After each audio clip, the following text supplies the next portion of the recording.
questions you always had. The answers you were never given. The place to seek the truth. Welcome to Veritas. Greetings to everyone around the world, and a warm welcome to the season premiere of Veritas, Season 9. And first and foremost, I want to thank you, Veritas members, for keeping this show alive. Your words, your encouragement, your messages, your loyalty, your support is what fuels this radio program. And without you, we wouldn't have it. So once again, from the bottom of my heart, thank you. I also want to thank some of the people that keep things moving. Vic Giza with his wonderful art every week, putting a smile on our faces. Tyler, Samantha, and many others who lend us a hand every so often. New year, new music, additional topics. As I said before, the topics that used to be covered on Sanitas are now coming to Veritas too. So you'll have a plethora of new things this year. I also need your input. Shortly, you will have a poll where you'll be able to vote for your favorite topics. I want to hear from you. I want to feel your pulse, because you are the ones who are going to be shaping this program from this point forward. You've always had, but I haven't done a poll for a long time, so I think it's time for us to do so. 8 years, now we're starting the 9th, but as far as this show is concerned, I am very excited to still be around, to still be on the air, even though certain outfits out there from the media are considering outfits like Veritas to be fake news, when in fact, are the mainstream media themselves. So the fact that you're listening to this program, waking up to the truth every week, waking others up all the time, I'm just flattered, humbled, honored to still be able to conduct this program. As I said in the past few days, for those who don't like PayPal, now you have Stripe, another payment method. PayPal's still around. Also, we are bringing back Bitcoin by popular demand. I stopped using it a long time ago just because I saw the Bitcoin go down and I didn't know if it was going to survive. But as of today, it's $715 a Bitcoin. It's still going, so why not give a chance to those people who want to pay with Bitcoin? So that's another option available to you. Now, here are some ideas for the holidays. Now that Season 8 is over, we have the 8GB futuristic metal case USB drive available with all the shows of Season 8 and some bonuses inside. So check it out on the Veritas store. Also, if you never listened to Sanitas, there's 3 full seasons available to you. You can still subscribe. There's one subscription type that gives you 1 full year to listen and download to all the programs. So even if you have and you want to buy it for somebody else, you can still do so by going to the website and buying a subscription for them. The same thing you can do here on Veritas. So great options for the holidays. You don't have to think about what to give. A pair of socks, stuff that people are going to be putting away in a drawer somewhere. Give them the gift of truth or the gift of health. What can you expect the new season? Well, lots of great guests. We have Peter Schiff coming in the next few days and other surprises for the near future. So stick around. And for those of you who still have the grandfather rate, thank you for sticking around for so many years. It really means a lot to me. I'm going to make our intros shorter, but tonight being the season premiere, I just wanted to give you a heads up of what's coming and basically to just celebrate with you. As always, if you want to listen to tonight's radio program and 8 full seasons, hundreds of hours of truth, you know what to do by now. Just go to veritasradio.com and click on the subscribe button. And if you want to get in touch with me, want to be a guest on this radio program, have a guest suggestion, or simply have feedback, I always love to hear from you. And for our Season 9 premiere, once again, we are delighted to have our friend Clif High from halfpasthuman.com join us tonight on Veritas. Hello, Clif. Thank you for joining us, and welcome back for another year. Thank you very much. It's turning into something of a tradition, yeah. Absolutely. And before we started the break, I noticed that we're both coughing a little bit, not because I have the flu or anything, but you mentioned that you had the same situation going on over there in Washington, what's going on? Do you think chemtrails have something to do with this? Yeah, I certainly do. And we're in a situation where we've got chemtrails as well as these squalls or line storms that are blowing through. So, it's really weird, but when they form up chemtrails, they will make giant mats of them here off the West Coast because they know they're going to blow east. And so they're actually staged to up here to blow east for whatever effect they're attempting to achieve. But of course, we're underneath them while they're doing that. So we've just had kind of rough air here for a few days. It's okay when it's raining, but then it lets up, and then you can see the chemtrails, and then you're off hacking and coughing again. One thing I've noticed on my side here, I've never woken up in the middle of the night to notice my mouth, my tongue dry as a leaf. I've never seen that happen. Do you think they actually take the humidity out of the air? Certain of that. I've actually done tests to that effect and seen 7 and 9 degrees of relative humidity be dropped as the big chemtrail mats float across us here in western Washington. Bear in mind, I'm on the other side of the Olympic mountain range from the actual coast. They form these up in the calm air between the Olympic mountain range and the Cascade mountain range, which is over Puget Sound where I am. They don't go much further south than where I am because then you start getting into open plains areas and you can't create these big mats that they try and achieve with 5 and 6 planes flying in these crosshatch patterns. Once it reaches a certain volume or it heats up or something, it lifts up and goes over the Cascade and heads east. But in the meantime, we're living with them here. I've been down into Portland and came up by train, was able to observe the activity from Kelso Longview, which is 40, 50 miles south of me. And you can just watch Puget Sound be covered, but no place much further south than Olympia or so. And the whatever effect they're attempting to achieve, a side effect of that is what it does to us for the humidity. And we know that they're spraying aluminum in a microparticle size, and that's exactly what people put into deodorants to try and glom onto the body and control moisture so you don't get bacteria. And we see aluminum used as a powder as a desiccant in all different kinds of applications. So it makes sense if you're going to be breathing that, you're going to wake up with it, on your tongue and all dried out. I keep water by my bed and have to wake up at night when they're doing the chemtrails just to keep enough fluids moving. Interesting you mentioned deodorants because in the summer, I usually wear natural deodorant, but my wife says, hey, we're going to go to so-and-so's house. You're going to sweat. Bring the old deodorant. And I brought my good old, I'm not going to mention the brand, but I was wearing it. And not even half an hour later, now I guess I'm used to not wearing it, I started feeling sick. Almost as if the chemicals and the propylene glycol and whatever else gets into my head. It certainly does. There are chemicals in there that can cross the what's known as the blood-brain barrier. Correct. And where do you pick it up? You pick it up on those areas of the body that are stretchy skin, such as under the arms, where, of course, the whole intent is to have all these glands there. And the glands, sweat glands, as they're sweating out, they take stuff in. It gets into the gland and gets into the glandular system, gets into the lymph, and then right into the brain, and there you go. Yeah. Well, let's begin. Even though it's just a few moments ago, hot off the press, you forwarded the December ALTA report, and our listeners can buy it at halfpastcommune.com right now, correct? Correct. Yeah, we just had it posted about noon West Coast time.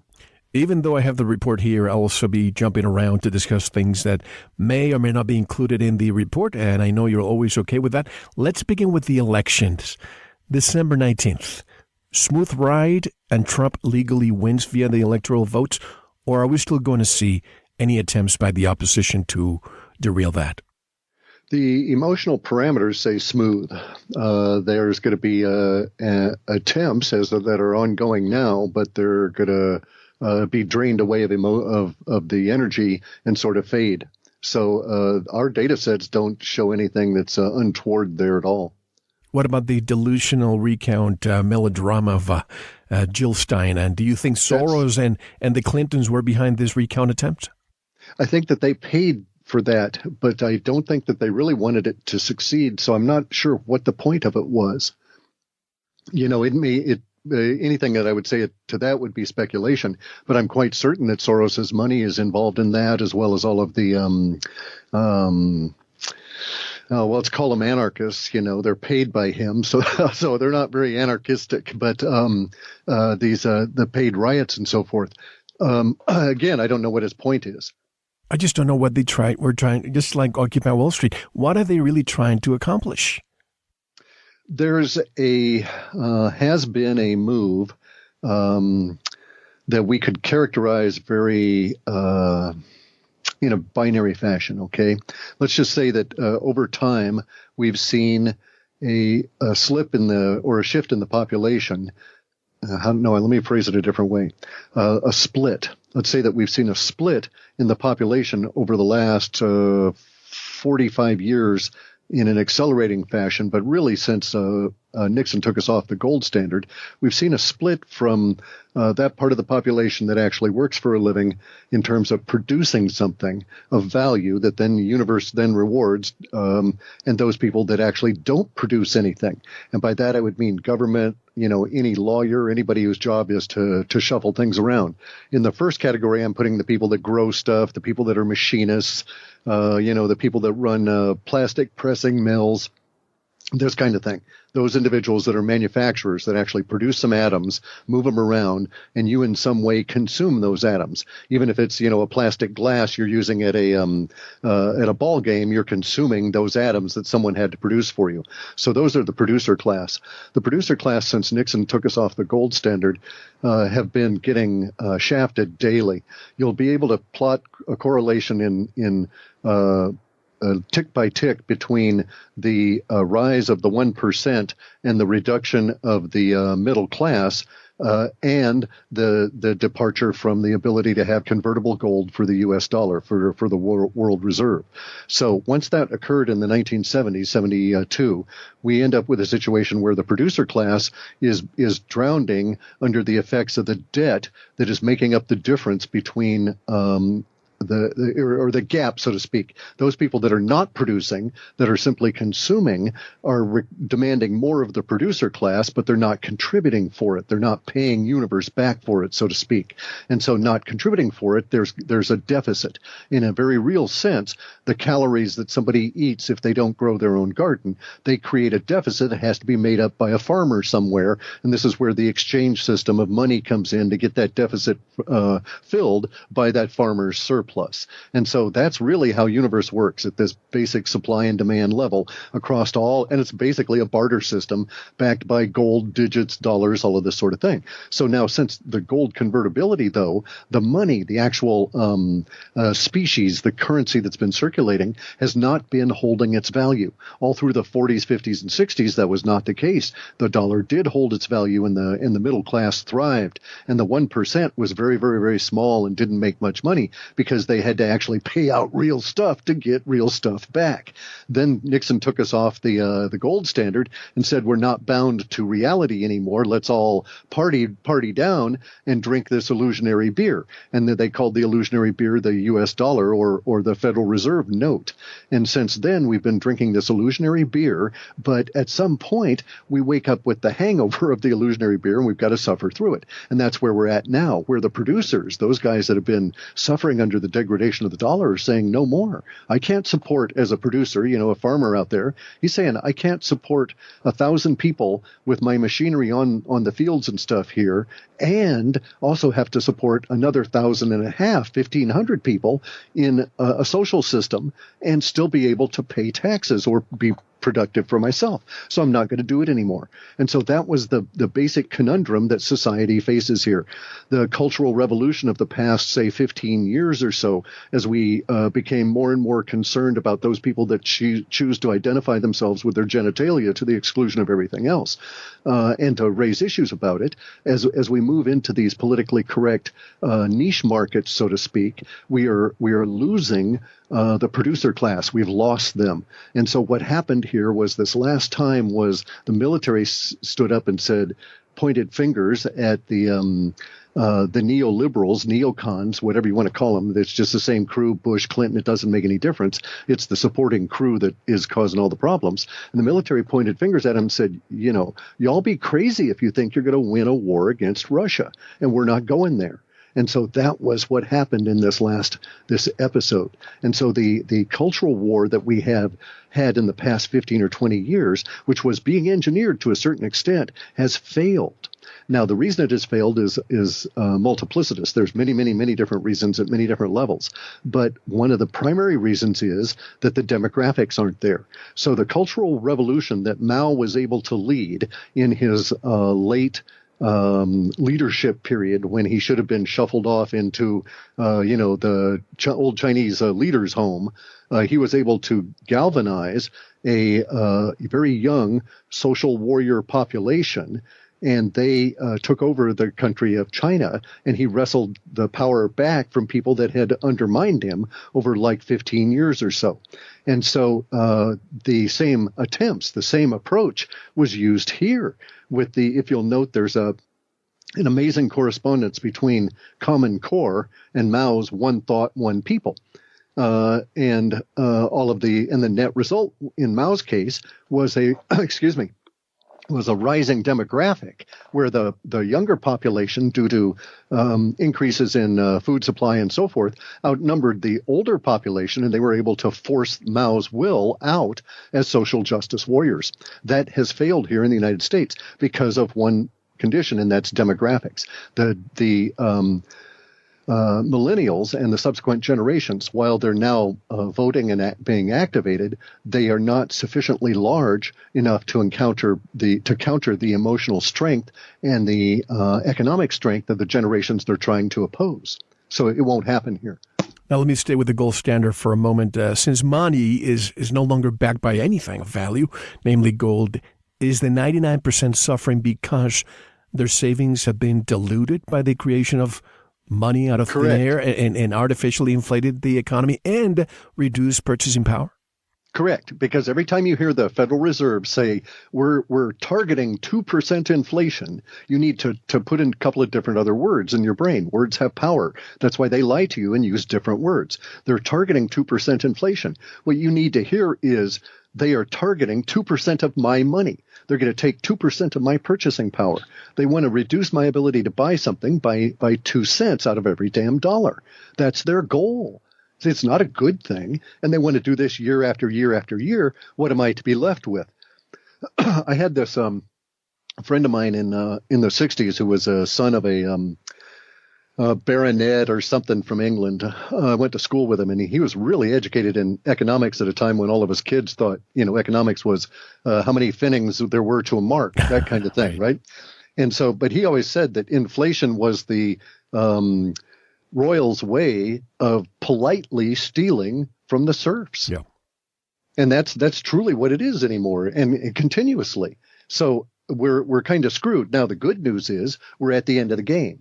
The reason that we're at the end of the game is because we face an extinction level event for our species over these next 10 years, or 20 years maybe.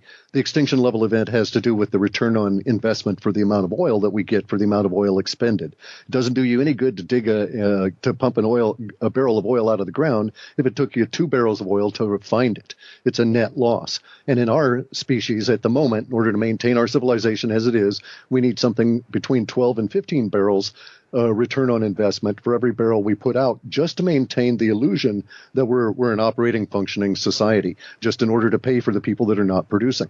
So in the worst case scenario, we're going to have an economic crash so horrific that will coincide with a mini ice age, that all of the people that are not producers, all of the people that are living by virtue of the debt being put on the society, all of those people will be out pulling tractors through the field, or pulling the harvesting equipment in vast gangs of humans, because we won't have the oil to do that, and this will be the only way we can get calories. That's kind of like the worst case scenario, maybe as early as 10 or 20 years down the road, as the energy supplies dwindle, because it'll get to a point of rationing. You can't, for instance, run a carbine off of a solar panel. You can't produce enough energy off of solar panels to run a civilization and harvest the food it needs to eat, because the food it needs to eat is a very brutally intense kind of energy consumption that solar panels just don't do well at. And you would have to have vast quantities of them in a levels that we are just not prepared for. So we face an energy crisis unlike anything that's been seen before. And had we dealt with this back in the 70s, at the time that Nixon took us off the gold standard, he thought that was his solution. Okay, he thought that solved the problem that we were facing. It wasn't that. We were facing the diminishing return on investment for energy, oil, and we needed to radically alter our society for sustainability at that point in the 70s. Now we don't have that option, in my opinion. I don't believe that over the next 15 years we could effectively have a revolution that put us all back into small farms where 60 or 70% of us were in fact continuously employed in the production of food and other goods. It just does not seem rational in my mind that such a thing is going to occur.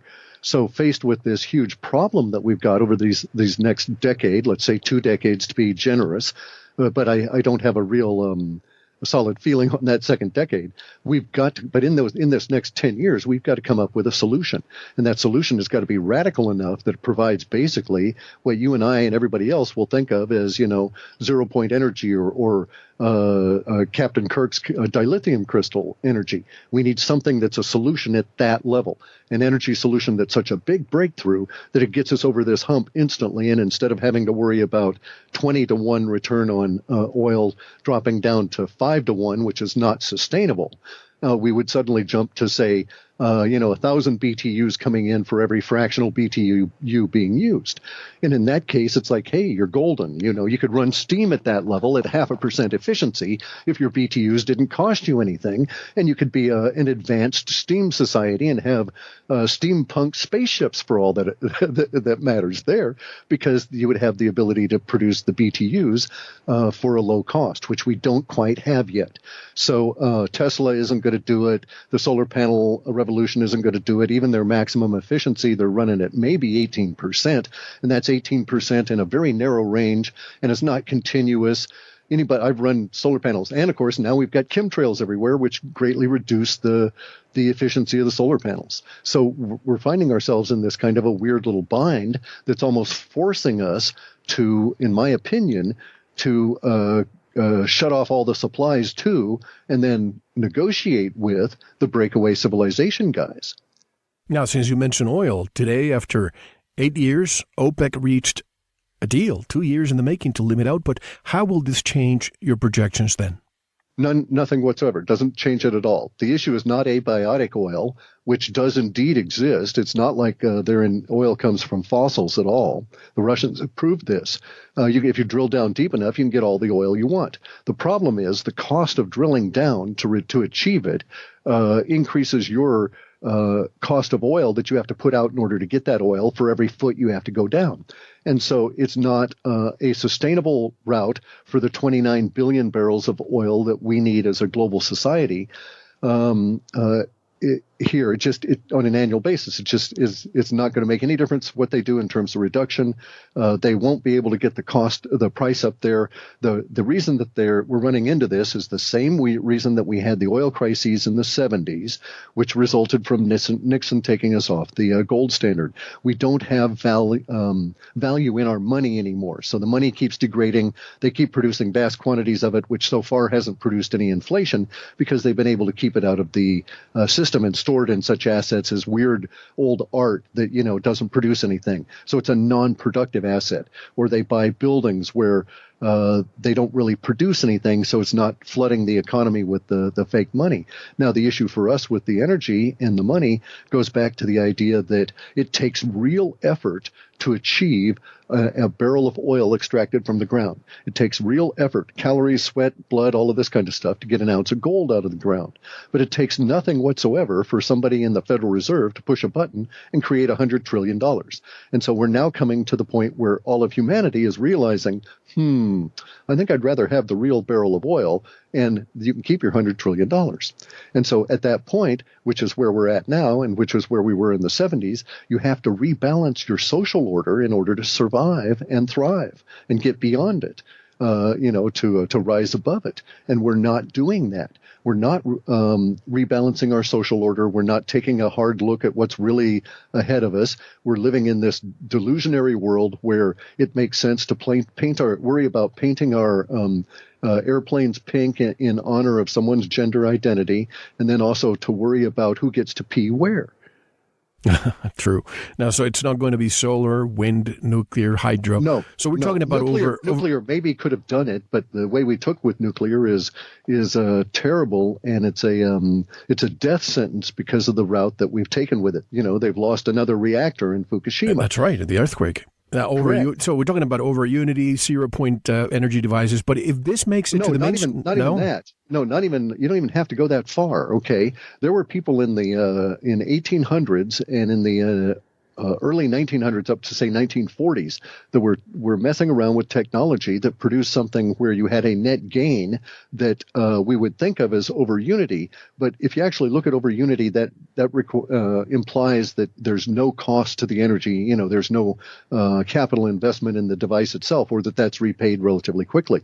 We don't even have to go that far. If we had a device we could make now that would amortize itself even over 100 years, but just sit there and produce electricity at an extremely low cost for 100 years, we could get by with that as long as our capital expenditure costs were low enough that we could get into vast replication of it. Make sense? So they could actually meter it without fracturing the entire energy industry. I think that doesn't matter anymore. I think we do need the energy industry, but the way we've been going about it is, and even in our reports, it's talking about how, in the 1990s, it was talking about changes that we're now living through. Some of those changes are, for instance, the drop in demand for gasoline because none of the millennials drive. The rise in certain kinds of diesel uses. Because they have no jobs. Correct. And there's no incentive for them. They're living in a social order of the cities. Also, bear in mind, there's been a cultural change at a very deep level that you probably won't grasp. I'm going to put this kindly, just because of your maturing years here, okay? And here's the thing, Guy. The cell phone represents freedom to the millennial generation the same way the cars represented freedom to my generation, my parents' generation, etc. We used to socialize by a way of cars. It was our way of socializing was to get into a car and drive to where other people who were also in cars congregated. None of that is required anymore because of this abstraction of socialization that's been reduced to the cell phone. So you've got it with you wherever you go. So there's no real point to moving your atoms around when you get there, if you'll go and look, you see all these. I've seen it myself. I'll go to places. Virtually. And I'll see people that are in parties. That is to say, they're in groups at places where people gather, Starbucks, restaurants, this kind of thing. And there's 5 people there, and they're all looking at their phones. Not at each other, but their own cell phones. So why bother being there? At my restaurant, I wanted to they have this technology that allows you as a restaurateur to stop cell phone signals from disturbing people from doing this. But, I haven't done it. Now, since you mentioned Mao, have you looked into the Sesame credit or the obedience score that's going to be mandatory in China? And now it's a beta test? Yeah, I have. Yeah. And see, that's the next step along on the idea that you can engineer a top-down society where you can say that, this culture is to be treated this way, and you get these, and you do it numerically. It's kind of like what I do numerically for emotions out of language. But in my case, I know that basically it's a by guess and by golly, and if I happen to get something, it's more luck than art, right? Or more art than science. They're in an engineering mindset, and they actually think they can engineer their society that way. It's a little scary, but I think it won't work. Do you think that this is going to be technocracy coming to the Western world too? I don't. Well, there's nothing in our data that suggests that. Okay, at the moment. Let's take a very broad kind of a view and say that would represent what was that movie, Johnny Mnemonic? Yep. Okay, with that sort of dark vision of what was the guy's name, the main actor, whatever the hell his name was, Keanu Johnny. Reeves. Exactly. Yeah. As he goes to China to pick up some illegal bootleg data that they shove into his brain, right? And that vision of China would match what we've just been discussing, wouldn't you think? Well, the way I see China, ever since Kissinger went there, I think they really wanted China to be the model of what they want for the world, obedient population, kind of a hybrid of communism and capitalism. And the way I see it now, they don't even have to shoot anybody like Tiananmen Square or running through a tank. But basically, you have this company called Tencent, which is related to Alibaba and their internet services. So if you misbehave, your score goes down. So I don't see why this couldn't happen here. Well, okay, now see, here's the thing. If we look at the vision that was presented in that movie, just to give us something as a common stomping ground, when he's there, they were presenting a vision very much of that kind of China, where it was controlled remotely. And also, people would get out of hand if the digital fascism went too far, and you would get riots, because a lot of people might have their score demoted, even if it was by accident, right? And then they would go absolutely crazy, even if it was going to be corrected, and cause problems. And at the same time that was going on, Keanu Reeves came from a USA that was in a much more shattered condition than what was found in China, which was more or less monocultural in terms of how the movie presented it. And that's how our data sort of presents it, is that China may indeed be trying, the governments there may be openly and at all levels of their social engineering, trying for this monocultural approach. But our data sets would say that it's not really going to work. And it won't work here in the United States, even if there is an attempt to continue with the agenda. And it won't work here because, at its core, back to that whole thing, our money's no good.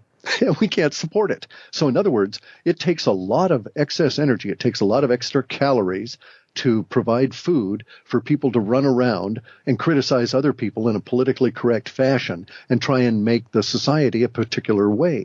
And if you're running into an oil deficit, nobody's taking your money, you've got to go out and dig real gold in order to buy uncontaminated wheat from China, or swap cows for people with people in Mexico for silver. If you've got to do this kind of stuff, you're not running around wasting your time and energy with that other aspect of things. If you are trying to force that kind of civilization on things, then we run into a Pol Pot regime, where we note that they tried to do that. Pol Pot tried to organize a social order that, let's say he got the idea sort of from Castro and then went crazy, right?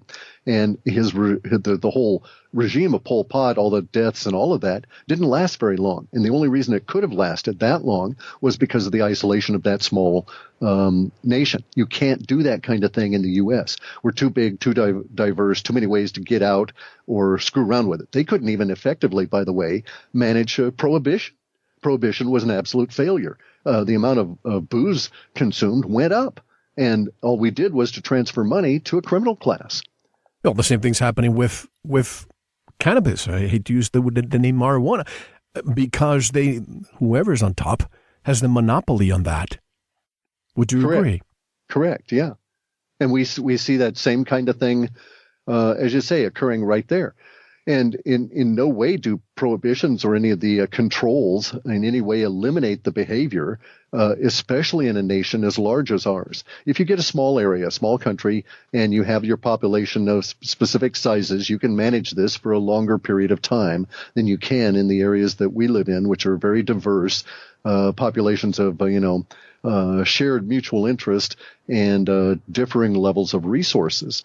And you just the idea that the powers that be are going to be able to control the USA over these next 15 years or so is an absurdity. China right now, the number one continual worry on the part of all the Chinese authorities, this government is the most heavily manned. That is to say, there's more people working for that government than any government on the planet.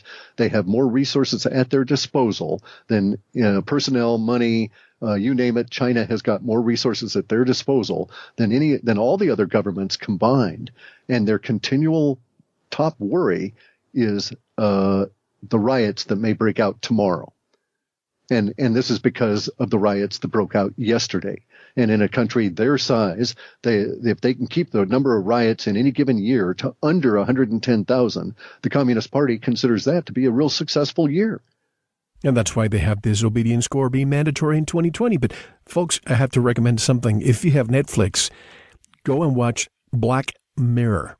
Watch the first episode of the 3rd season, and you know exactly what I'm talking about here. People in the future may have kind of a chip in their retina or their eyes, and they'll be able to see everybody. I see Clif High, and I see your score. And we have any kind of interaction, and after we interact, I give you from 1 to 5 stars, and that's how people get their life. It's an incredible episode. I recommend it. Yeah, it may be a good view of things, but I don't buy it, Guy. I mean, I'm the idea of the Kurzweil vision of a Borg or humans with humans with stuff in them, making them more robots or robotic. It just does not work. It doesn't compute. This is all fantasy that only exists in the minds of those that are pumping out the predictive programming. So why does Hollywood want Mel Fabregas to be afraid of that vision? That's what you need to ask yourself. You need to ask yourself, why is over 90% of everything that Hollywood produces on the dark side? Okay, even if it's a comedy, it's a black comedy, a dark comedy. Why do all the movies have all the death in them all the time, continuously? It's because they're doing predictive programming. So I don't buy that idea that they can get chips to operate in the human eye consistently enough to be able to do any kind of an implant. The same thing is true of any other thing that's going to be in input into life. Oh, believe me, and I don't want the fear either. But even right now with social media, you can see a lot of these millennials, they're affected with depression. If they put a post and half an hour later they don't have a like, that affects them psychologically and physically.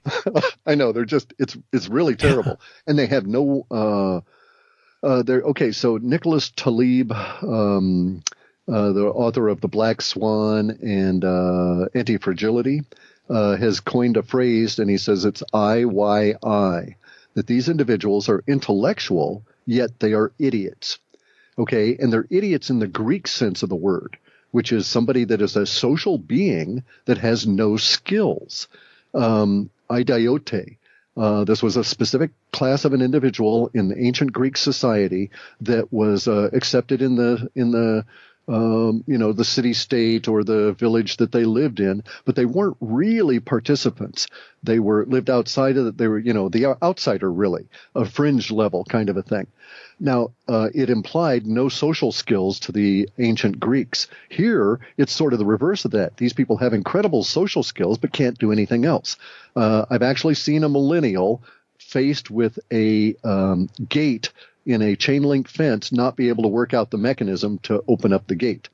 And a lot of these people that are intellectual yet idiots have no capacity for cognitive analysis to produce a defined result. That is to say, they can think about things and recite facts to you, but they don't know how to their mind is supposed to work in order to make A plus B equal C, let alone an A plus B, and then let's take a definitive leap to an E, because we've had some experience with these things and we know that those subsequent steps will be involved. So these guys just don't get it. They just can't get there. And it's made a real impact on society. It's made, even the sacking of groceries a longer occupation involved with these individuals because they're not trained to think or about their own efficiency and this sort of thing. They're just trained in an entirely different way. Their view of life is so different that it is in fact altering the society around us at a fast rate. Now, it's altering it faster because of the technology. So we have to acknowledge the impact of that. We also have to acknowledge the technology as support for the millennials. So if you take away the cell phone, if the cell towers die here in the United States, then we have an instant shift into a different society, and probably a month later, assuming that we're talking a situation where the cell phones don't come back, then a month later you've got a different USA, and things are entirely different then. And the ability, for instance, to drive a car to go get stuff becomes a real valuable skill. And there's no such thing as Uber or Lyft or any of this sort of thing. I'm not suggesting that will occur.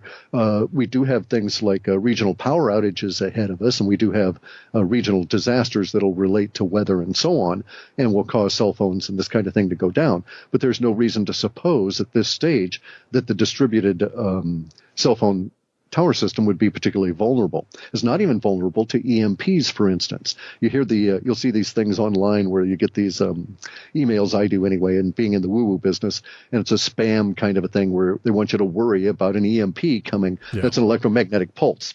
And they say, oh, an electromagnetic pulse is going to come and wipe out the millennial generation. Most of them will die without their cell phones in a week. I know, I'm serious. I got an email like this. It might happen, really. It might happen. Well, here's the thing, though. In order to do that to the United States, you can't do it with a single nuclear weapon, right? There's no height or distance above the United States at which you can detonate any weapon that we're familiar with at the moment that would create a pulse that would damage the national grid. So you'd have to have, I've seen it calculated 250 minimum. Excuse me, you'd have to have 250 nuclear bombs exploded at a particular altitude in order to produce an EMP that would take out our national grid and take out the cell phones. So it's just not going to happen. And also, there's no way to coordinate that at the moment. Now, increases in minimum wage, and we'll have Peter Schiff coming to the show in a few days, but you see this everywhere. People want increases in minimum wage, which I think they don't work, and for multiple reasons that I'm not going to discuss today. But will AI, artificial intelligence, replace most of the workforce? And if so, how will the government handle the increasing unemployment? Now, we're seeing this AI happen a lot lately. No, we're not. I'm sorry. I get really pissed about this. Okay. It's not your fault. You're using terms that are put out there. It's this AI term is bogus. It is not artificial intelligence. These are what we used to call expert systems and machine learning. Machine learning is even a bad description. It's not machine learning so much as machine recording, because they don't learn in the sense that humans learn and can make a decision and so on. All they do is record a preponderance of data, and then they've got an algorithm that says if this size of data is bigger than that size, you go with the biggest size. A glorified computer. In no way is expert system correct anything more than the software we have at the moment. There is no AI operating above the surface of the planet now. There's no AI out and about in the entire planet, with the exception of these qubit machines. All right, but I don't want to interrupt you. Bad choice of semantics on my part, but the robots are happening. At least in the restaurant, fast food industry, it's happening. They're replacing people. Yeah, and you're going to, theoretically, that would lead you to believe that you're seeing a trend that will continue. But all of these trends are predicated upon the underlying continuation of the energy model that is degrading so fast, it's affecting everything in sight, and that it just hasn't hit a generalized level yet. It's affecting it if you're looking for it. So the degradation of the price of oil and the degradation of the energy systems globally has already taken the number 2 just-in-time shipper on the planet out. They declared bankruptcy. They're selling bits and pieces of themselves off. They're going to be disorganized and disrupted for years. So there goes the number 2 shipper on the planet. So tell me what planet, what world would see, under those kind of conditions, would see increasing robots spreading rapidly throughout our particular backwater, formerly well-electrified society. It just isn't going to happen. Yeah, there's robots now, but 5 years from now, we may be hard-pressed to install new power plants. And to hell with the robots. Now, Soros, will he be around much longer, pulling strings around the world? You mean in terms of is he going to die? Yes, he will die soon. He'll hopefully die sooner preferably, but pulling strings. Yeah. See, here's the thing. He is being exposed by the same generalized, let's call it a meme or a movement that's going through our social order. And that is, again, going back to the degradation of the money. So Soros, as long as people took his bribes and didn't say anything about being bribed, you'd never know he was bribing people. So the fact that he pays for Black Lives Matter leaks out because someone is not satisfied with what that money buys. The bribe just doesn't take anymore. And that's happening globally. Corruption is coming out everywhere. It always happens. Corruption came out over the last 200 years of the Roman Empire failing. You saw the huge amount of corruption coming on out. Now, it happened there very slowly because of the nature of their social order and the lack of the media and the movement of currency. Here, in our current pan-global civilization, it's coming out very rapidly. And so as the money degrades, the people that say, well, yeah, it's $20,000, it doesn't buy my silence the way it used to, right? I want $120,000 now, and maybe that'll keep me silent for another 6 months. Well, at that point, you can see as the person doing the bribe that you're screwed. That, the escalation of that effect is going to be such that 6 months from now, they're going to want 1.2 million to keep their silence another 6 months. And so you're not going to get anywhere. And that's actually what's going on. People are breaking out of all of this and revealing stuff, as we see with WikiLeaks and all of the emails and all of this kind of stuff, right? As the dollars degrade, as the purchasing power of the money degrades, as it is polluted by the powers that be, as happened in Rome, corruption comes out. We have all the stories of Caligula, Nero, and all of this kind of stuff because it was common knowledge at the time, because the currency of the denarius was so polluted at some of the point there that there was only 2% silver in the thing.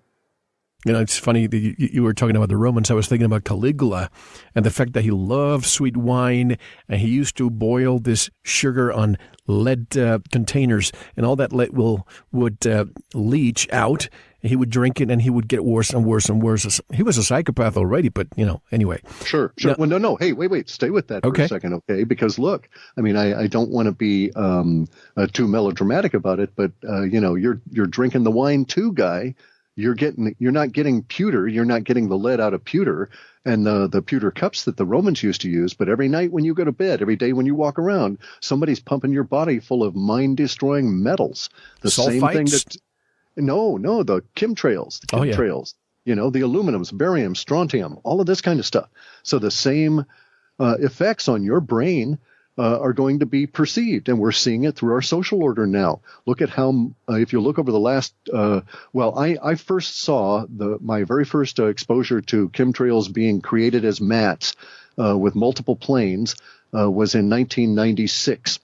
In Puget Sound. I happened to go out on a kayak that I was testing, a little trimaran kayak I was messing about with, got trapped at this particular beach, had to spend a whole tidal cycle out there because I couldn't land, couldn't come back in. So I just sat around and with my binoculars just looked at stuff and saw them building this mat of gaseous stuff from the airplanes, and I basically thought, what the hell?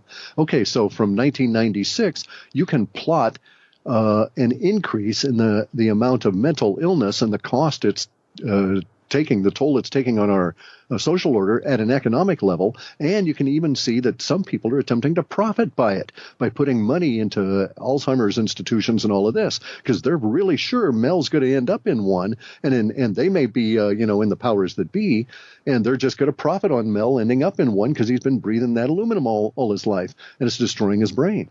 And that's just the way it is with all of us.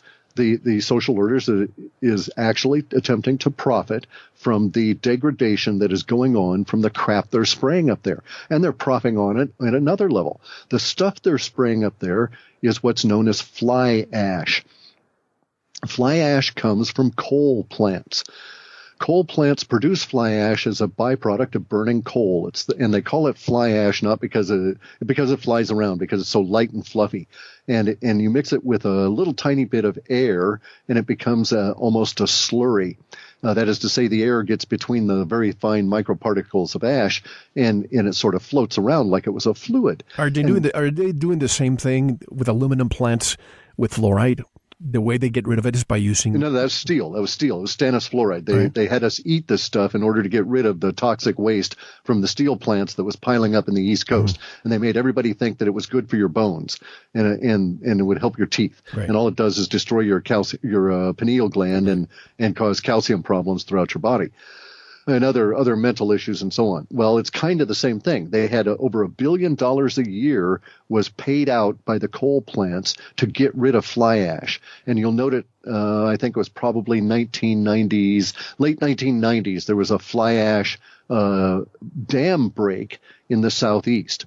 And this mud-like material flowed out of this reservoir, the slurry, and it went down a sort of a hill into a small town and caused all kinds of problems, and many people were injured. I don't know if there were deaths. My memory doesn't go back that far, but it was a horrid accident and cost that particular coal producing conglomerate like $3 billion to clean up, and then there were some fines by the government. Well, 2 years later, they weren't producing slurry at that plant anymore. And you've got to ask yourself, where was it going?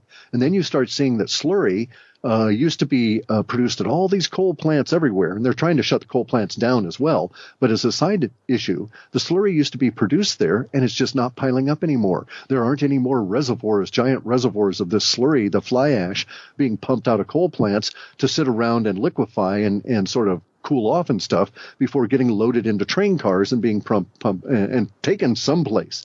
And they used to have terrible time getting rid of them. It cost the industry $1 billion a year. And if you go and look at their taxes and stuff, the coal plants that are operating are hugely profitable because they're not paying this anymore. And in fact, they don't even have to pay anything. Train cars show up, long lines of them, and pull that slurry out, and off it goes. Do you think we can link those trains to the plains? Yes, you can. Mm-hmm. Yes, you can. Because we're out here in the West. This is where a lot of the activity is for those kind of plains because of the rotation of the planet. Mm-hmm. You spray something over the Pacific, the planet rotates underneath it, and it ends up in that part of the East Coast where you want it to end up on. Actually, I don't think it goes as far as the Rockies. If you spray here, I actually think they have to spray on the other side of the Rockies in order to get it into the East Coast, but I could be wrong. But if it hits the Rockies, all that water is going to be contaminated. Correct. Oh, yeah, it has been. All of our forests out here are dying from aluminum. We've got so much in the way of heavy metals in our groundwater and stuff that they won't allow you to report that anymore from soil samples or from water samples or from tissue samples from any of the fish or the clams or mussels or any of that.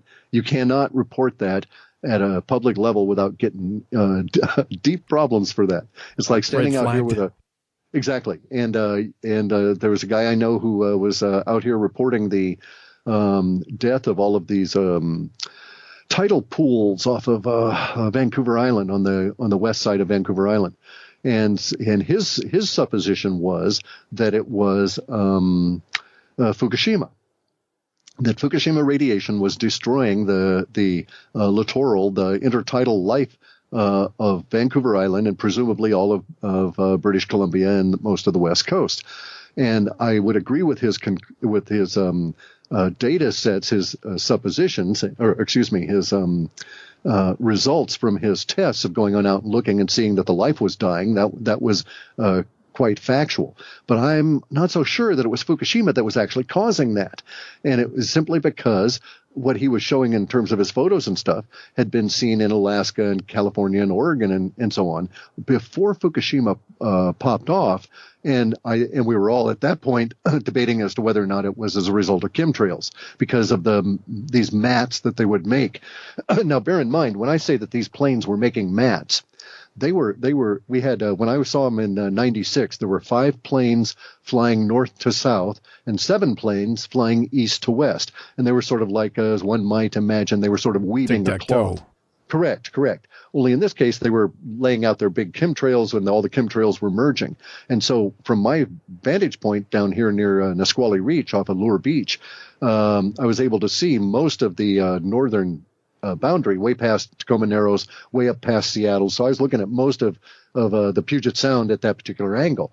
And so we're looking at a mat that was perhaps, let's say, 200 miles long by 80 or 90 or 100 miles wide. So we're not talking anything that was small. Now, on the Pacific coast, on the ones I've been told that they do off of the coast of Oregon, by the guy who runs my servers, his nature of his job had him, one of his other jobs, he works 3 full-time jobs here, had him drive, and he was driving up the coast there on 101 in this coastal road. You get a good view of the Pacific Ocean for hundreds of miles. And he saw a chemtrail cloud bank that he's telling me, and this guy, I have every reason to trust his judgment based on what he used to do for the military, and he's telling me that it was 1,000 miles, that from his vantage point, and knowing the angles and so on, he was looking at something that was 1,000 miles long. Now, he can't see 1,000 miles, But just being able to see the thing up over his head, knowing how long he drove underneath it, seeing the consistency of the thing, and so on, he's saying it ran mostly 1,000 miles. And we have reports, too, of that time that shows the weird weather that occurs when these things blow over California, etc. So now they're spraying everywhere, but this particular kind of big mat approach was, when in fact, I think, you have to also acknowledge the chemtrail technology is adapting. So we don't know, unless you're staying current, what kind of stuff they're having us drink in our wine at the moment. As we're talking about chemtrails, I'm thinking of Prince, the late great artist that died. That song, what is it? What's the lyrics? Are we going to let the elevator bring us down? And he died in an elevator. But the reason why I bring him up is because shortly before he died, maybe a year or two, he granted an interview where he's talking about manganese as one of the reasons why the black population is so violent, because they have been, exposed to this mineral. Have you heard about this? Sure. Okay, this is, you have to understand, too, that the black population relative to the white population in America, the black population has always been like 20 years ahead on any conspiracy.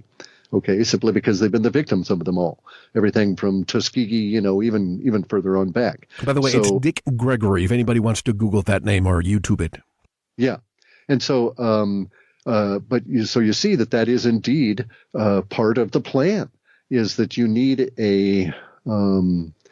if you're going to, you have to look at it this way. If you're the powers that be and you can't gin up a war outside the United States anymore, and you're going to turn all of the tools you've got created to use against terrorists to domestic, in order to be able to control the population because they're rebelling, because the money is now stealing their wealth at the rate of 20 and 30% a year, not 2%.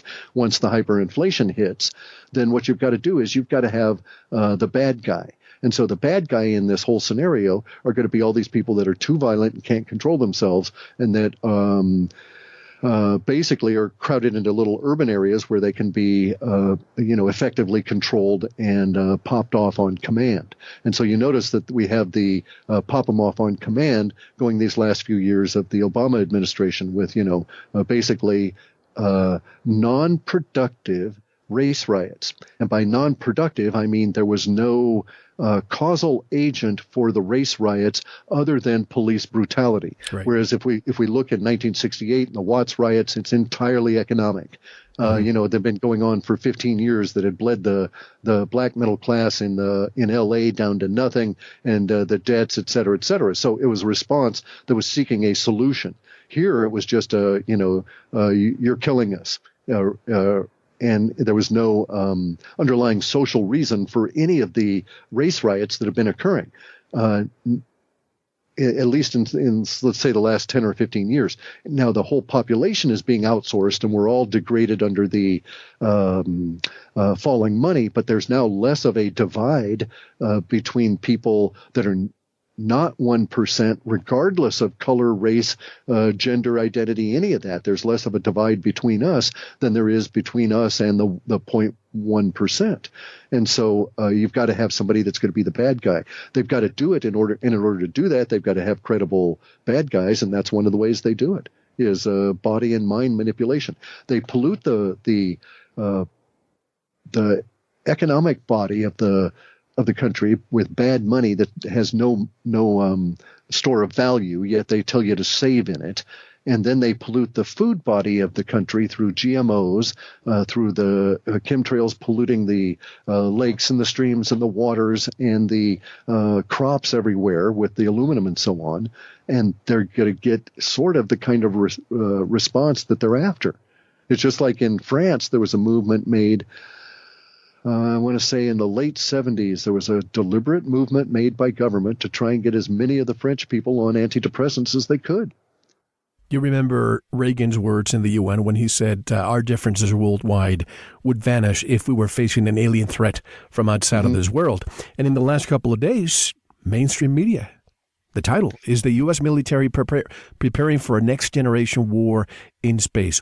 Who are the potential adversaries here? Well, here's the thing.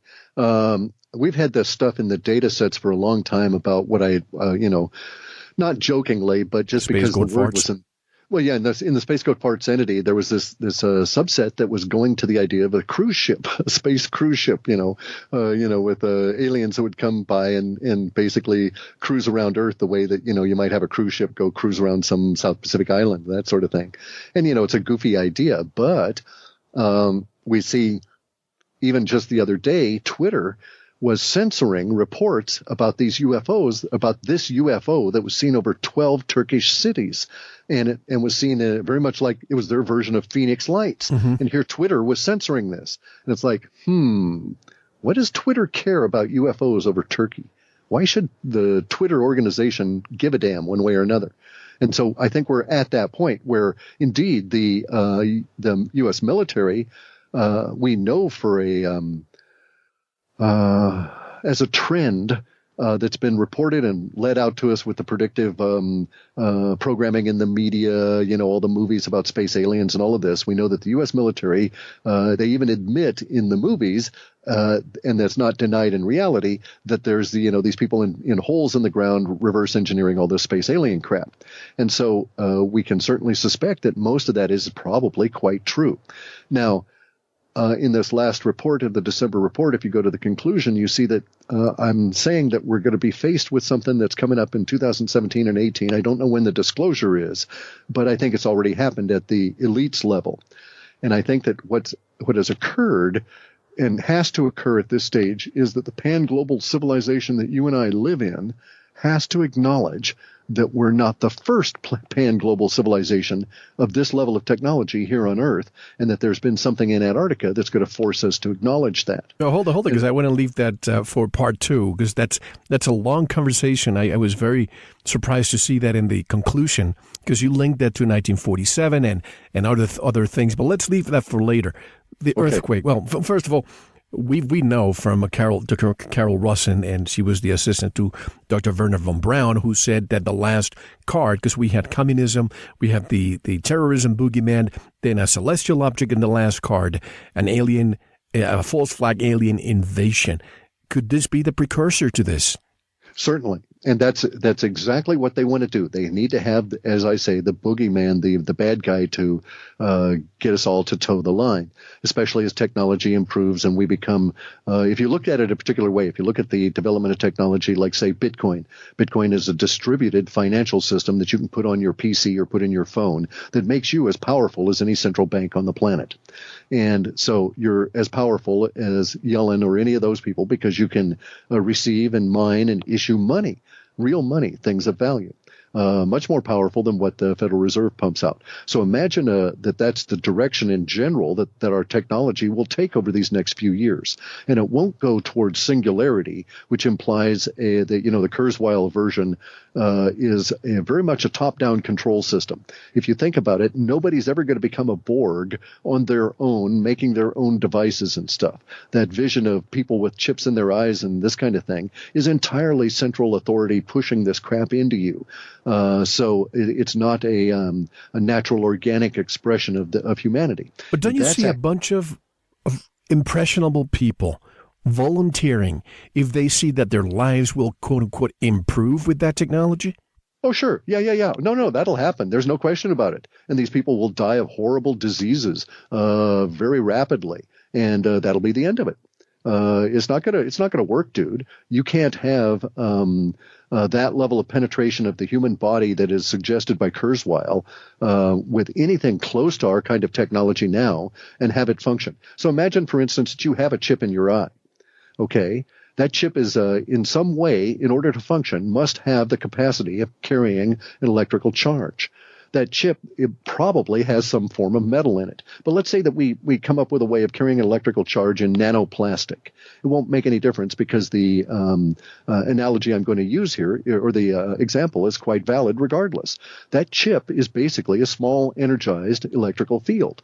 One day you're walking along and a high-energy burst from some other device, your dishwasher, your computer, your garbage disposal, your refrigerator, a light bulb exploding, a high-frequency fluorescent bulb out of whack, one of those will excite a sympathetic charge via induction in that chip and fry your eye. And you'll be blind. That's it. Same thing will happen with the chip they put next to your heart and so on. This stuff won't last more than one generation. But that's if you think that the technology would be more, let's say, metal or synthetic. But what about biocomputers or DNA computers with nanotubes? Okay, won't make any difference. The reason it won't make any difference is because it will have to be asymptomatic to the human body in order to control you. So in other words, let me put it to you this way. If you wanted to be able to read something that way and receive information into my eye, if I wanted to achieve that, I have to put something into my eye that is not functioning as my eye does now, right? Okay, so most people don't understand how the eye functions. The eye is one of your four senses. You only have four senses. You don't have five. That's a lie by the people that want you to think that you are actually your body. You are not your body. Your eyes, your ears, your sense of taste and your sense of smell, these are separate subsystems. You do not, for instance, feel light going into your eyes. You have no control over how that light is decoded or the images that are presented to the optic nerve. Your eyes do this as a subsystem. Your eyes cannot function with an external, non-sympathetic system put into them. You can put in inert systems. You can put in glass. You can put in plastic that does not actively involve things. But so far, every time that the human body has had any kind of an active chip stuff put in it, and even seen this now in dogs, where they put chips in the dogs and the other animals to just keep them alive and not harm them or anything, even those chips, what happens to them? Well, the body says, hey, here's an active energetic field. And in a feng shui sort of acupuncture way, it starts sending crap there to cover it up because it can't deal with this energetic field operating at frequencies that are not harmonious to the cells around it. And that's what will occur in the eye. Only in the other, in your senses, the eyes, ears, taste buds and olfactories and so on, these will occur very rapidly because these are entirely separate subsystems, not under the control of the general body, that are entirely conscious of their function, although not conscious of themselves. They don't know they're your eyes, for instance, but they know they're supposed to accept light, transmit it, and do this job, and they do that for you. And they won't do it if you were to put a small little bit of electrical stuff in there for very long. That very long will depend on how energetic your body is at dealing with these kind of things or lack thereof. But you'll note we cannot keep people alive on machines, no matter how much we may want to.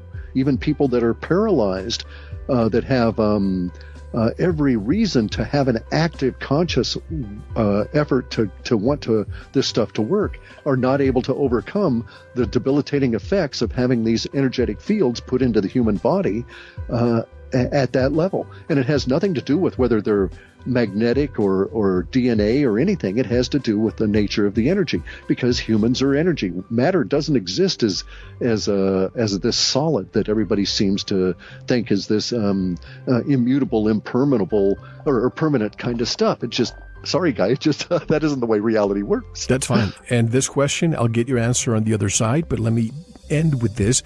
You include quote-unquote fiat currency as a keyword in the latest ALTA.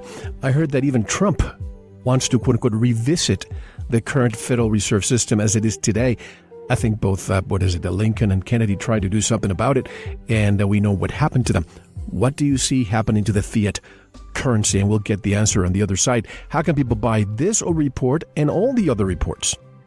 You can purchase the reports by going to halfpasthuman.com, scroll down a little bit past our little kudos page, and you'll see an ALTA sales area, and it's called the ALTA report, the Asymmetric Linguistic Trends Analysis report, and we have one for just December at $15, and then if you wanted to buy one that covers the whole all of the ones for this last year, we've got a special going out to 13 of them for $99. That's great, and folks, so much more when we come back. A lot of projections for 2017 and beyond. Here with Clif High from halfpasthuman.com. This is Mel Fabregas, and you are listening to Veritas, Season 9 premiere. Thank you for joining us. We'll be right back. Thanks for listening to part 1 of this very important Veritas interview. To listen to the rest, head on over to the member section or subscribe at veritasradio.com. You don't want to miss the rest. Don't forget to visit the Veritas store for lots of great products. Thank you.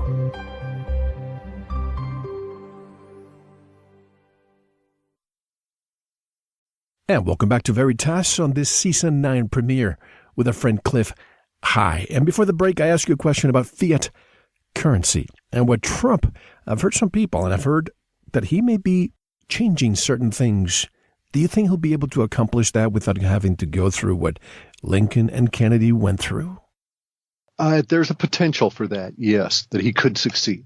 The reason that exists now and didn't exist in 60s with Kennedy and in the 1860s with Lincoln has to do with the nature of the money system and its strength, if you will. So in the 60s, we had, I think there was maybe 50 cents of actual purchasing power in every dollar.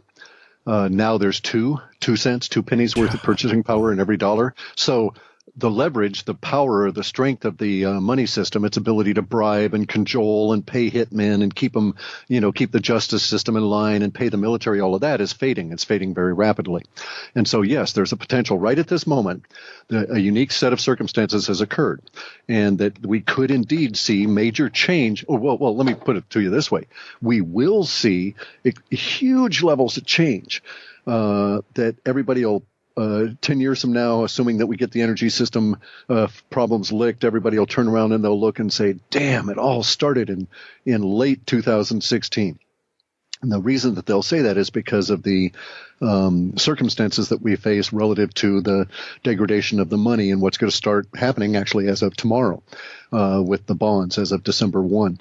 So we're recording this on November 30th. As of December 1, the bonds and the interest rate and all that kind of stuff starts getting really wonky. The oscillations get really strange. And the fiat currencies, now fiat means simply issued or, by decree.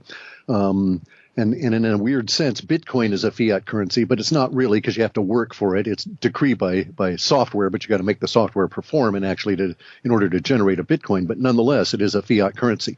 But leaving that part of it aside, the fiat currencies are going to really suffer because there's no there. There's no backing anymore. At some point in any debt-based system, there will come a point where a debt fails. When that debt fails, you're unable to pay the creditor, the person that loans you the money, usually takes the hit. Now, in our society, because of the way that debt has existed since Nixon took us off the gold standard, and they've been piling debt on debt and making it more complicated and ever more complex, we don't know where. Well, we actually do know that wherever you go on this complex chain of debt, which they call assets, there's no value there, because if you go and find out what is the asset, it's so-and-so's student loan and it's so-and-so's mortgage, and the student loan he can't pay back and the mortgage went bad and they're debt. There's no solidity. So that being the case, when we run into the credit crisis, the credit freeze, we won't be able to pony up anything to solve the problem. So here's what we're facing. The just-in-time supply system that developed since the 50s in the Western world has no warehouses. The warehouses are the trucks and the ships and the airplanes that carry things. They carry things at a cost in a different way than warehouses did. A warehouse had what they used to call a carrying cost, but that was the cost of maintaining the warehouse, keeping the rats out, and having the security there and turning on the lights and the heat and this kind of thing based on whatever it is you were trying to store. Nowadays, though, there's an active carry cost of fuel for all of these devices that are basically lugging our stuff around for us that we're not putting in warehouses. That system is crashing as we sit here and speak. As people listen to this, the system is crashing around them. It's crashing because there's no convertibility of dollars to anything anymore in the global system other than ultimately other dollars. And so the situation comes down to a credit freeze is developing. As the just-in-time supply system gets impacted by the credit freeze, there's nothing that can pop up to correct it. So let me give you an example. In the 1930s, a county, and I don't know if it was Ohio or Illinois, but one of the states in the middle part of the country, one of the flyover states, a county there had a visitor come by and stop and have a meal at a local eatery that was also a general store. He had a counter there. This was like in 37 or 38, I believe. And when he got done, he paid for that. He was out of state even. He was not a local. He ordered the blue plate special and was a reasonable looking guy, drove in his old model car, had food, and then when he was done, he paid for it with a $5 bill. And it brought the whole county to a standstill, basically, because there was no amount of change that could be raised among all of the people in that county to give him change for that $5 bill.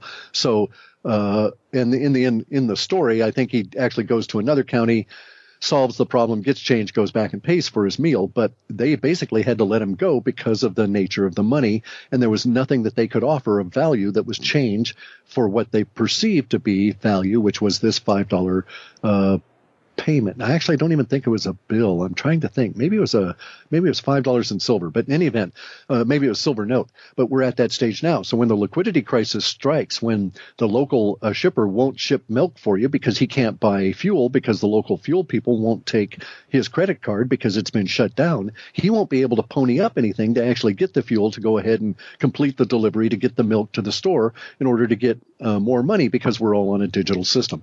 That whole thing will lock up because there's no there anymore. This is why Trump is even considering the issue of doing something about the Fed. He's a guy who's lived his whole life on debt. He understands how the debt system works. He's been through bankruptcy a couple of times as a business practice, as a way of manipulating around the tax code. Bankruptcy is a legitimate approach. And so in a debt-based system, he's got a good view of things. Does this man have a clue as to what's going to be required to transition us to something other than that? I don't believe so. But he may be a lot smarter than I am and prove me wrong. But I don't think there's that many people on the planet that could even come up with a design or a plan that would easily or could even get us to the other side of this conundrum, let alone do it easily or with minimal kind of impact. Well, he's the very first president-elect or president that I've seen overtly talking about the Federal Reserve and blaming them for the economic downturns that we see all the time. I've never in my lifetime. No, I saw Kennedy do that. I wasn't born there. True enough. True enough. Yeah. There you go, guy. You're too young for that. But no, I remember Kennedy's speeches about, the boom and bust cycle and getting I can't remember the actual wording, but a sense of stability or not permanent growth, but permanency about the economy. And it's true. We don't have planetary wars except that we have central banks. So prior to 1913, we didn't have any global wars. The war in the States, the Civil War, the war between the states was entirely engineered and ginned up by the London banking system. So, and they promoted both sides. It was all set up. So the banks are really, as I like to put it, they are indeed, I follow Max Kaiser's approach, that we're being occupied by this evil force. It's as though, our country has been invaded and taken over by this central authority. Exactly. And it sucks out all of our energy. It's a parasite. Absolutely. And it takes that money and it takes it somewhere. And we don't know where all that wealth is going. Now tell me, what's wrong with this scenario? Donald Trump, he didn't coin the phrase, but you were fired for. What if he were to take office, executive order, Federal Reserve System, you are fired. We are now printing our own currency, which we do, but we don't have to be asking anybody to loan that money. It is our money. We issue our own currency, interest-free, to finance our own government expenses. What's wrong with that? They'd kill him because we know that. Yeah. Okay. Yeah. But see, there's the problem. It'll never practically happen at that level. I don't know that it can happen from the top down.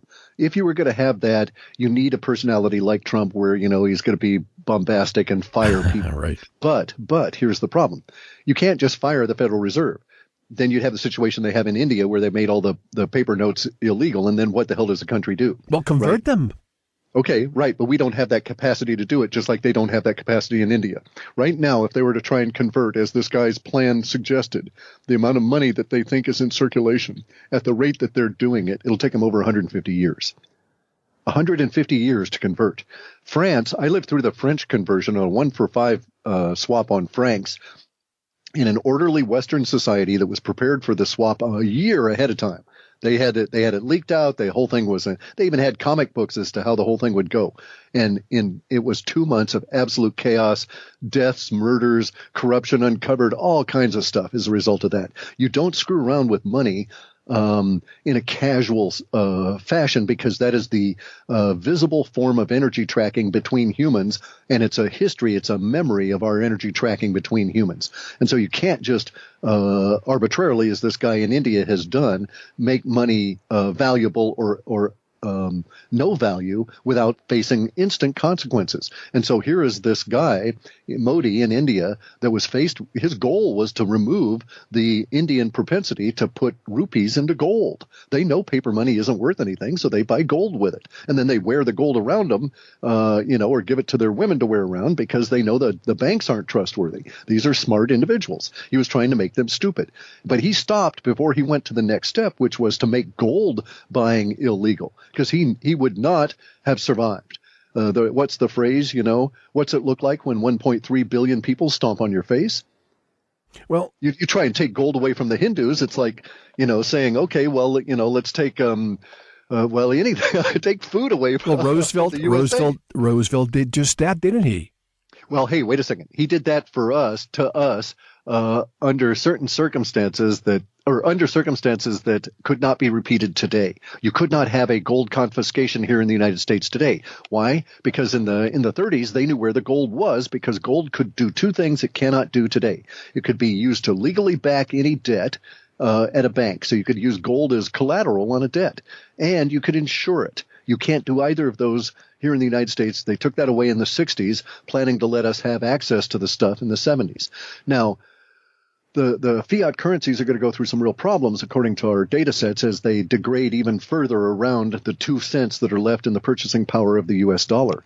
But we're in a weird kind of a situation. If you look now, you'll find headlines out there on the internet at Zero Hedge and other places about how 98% of all of the money that has been injected into the system since 2008, 98% of it has ended up into two families, the Roosevelts and the Rockefellers, or the Rothschilds and the Rockefellers.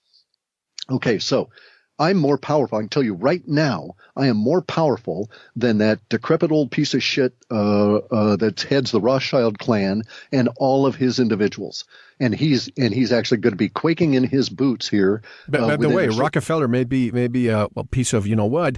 Not Rothschild too, but Rockefeller, David, he's 100 years old, I believe, and he's had his seventh heart transplant last summer. Yeah, sure. There's no reason he should die, because he's and actually, if anybody was going to be Borgified, it would be these people, and they don't do it to him because they're trying it on other people and they know it doesn't work. But my point about this is the Rothschilds and the Rockefellers depend on Mel Fabregas taking $1 for a meal he prepares at his restaurant. The minute that individual says, no, I'm not going to take that $1, it's a worthless piece of paper, then the entire Rothschild system collapses, because all they've got are pieces of paper in digital form that theoretically give them power.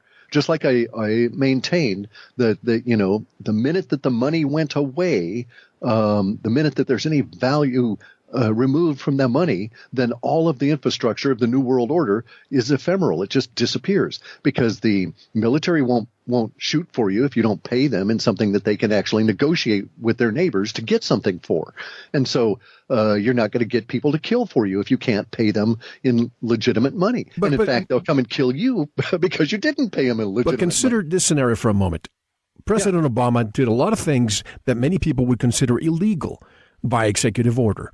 If Trump says, by executive order, even though I don't have the legal authority to oversee or congressional authority to oversee the Federal Reserve, because that's part of their bylaws, if I decide as President Trump, I want to see your financial statements, I take a look at the assets and the liabilities. And who cares about their liabilities? But their assets. Show it to him. They wouldn't even bother. Right, but their assets are all the loans. I mean, we have, $20 trillion today just in the United States. That completely wiped out. And then we look at all the money in circulation by all the banks, people like you and I. All that is converted to U.S. treasuries. I mean, the U.S. Notes, once again. What's wrong with that? That doesn't work because there's no there. There's no backing on a U.S. note. Here's the thing. Okay. I would rather have the U.S. backing it with nothing than a Federal Reserve with nothing. Sure, but you're quite accurate about that. It would be slightly marginally better. Yeah. And I would agree with you. I would prefer to have Treasury issued money than money issued by 14 Jewish banks that got together and formed the Federal Reserve. Exactly. Okay. So, and I would rather have that. I would rather have some doofus that Trump picks, even if it's a Goldman Sachs fellow. I'd rather have him in charge of actually producing the money than I would rather than have the Israeli who's going to succeed Yellen. Okay, because the next in line to succeed Yellen as the chairman is a dual citizen who will finally, at last, aren't they all dual citizens anyway? Yeah, they are, but we've never had it actually acknowledged that they're going to try and move the head of the Federal Reserve to Israel. And this is what occurs with Fisher when they move him in place. That actually won't occur, though, by the way. Fisher is not going to become the next head of the Federal Reserve when all this plays out, at least not according to our data sets. But the problem is this.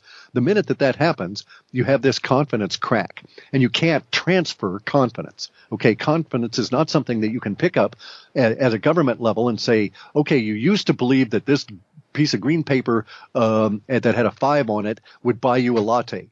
Now we're giving you this piece of blue paper that has a 6 on it that it'll buy you a latte. The confidence does not transfer over.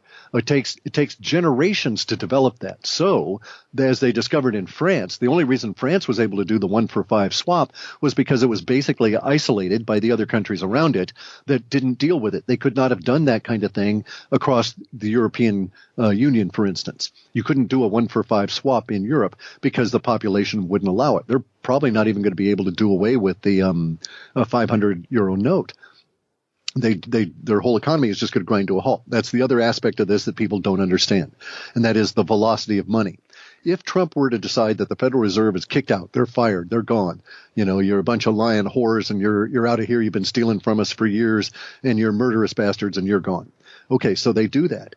Well, then for the next how many years will it take for us to get something that would circulate in lieu of money? It's not like you can then go to MasterCard and turn them over and say, okay, your digits don't represent Federal Reserve notes anymore. They're now U.S. silver dollars, digital certificates. They can say that and they can do it.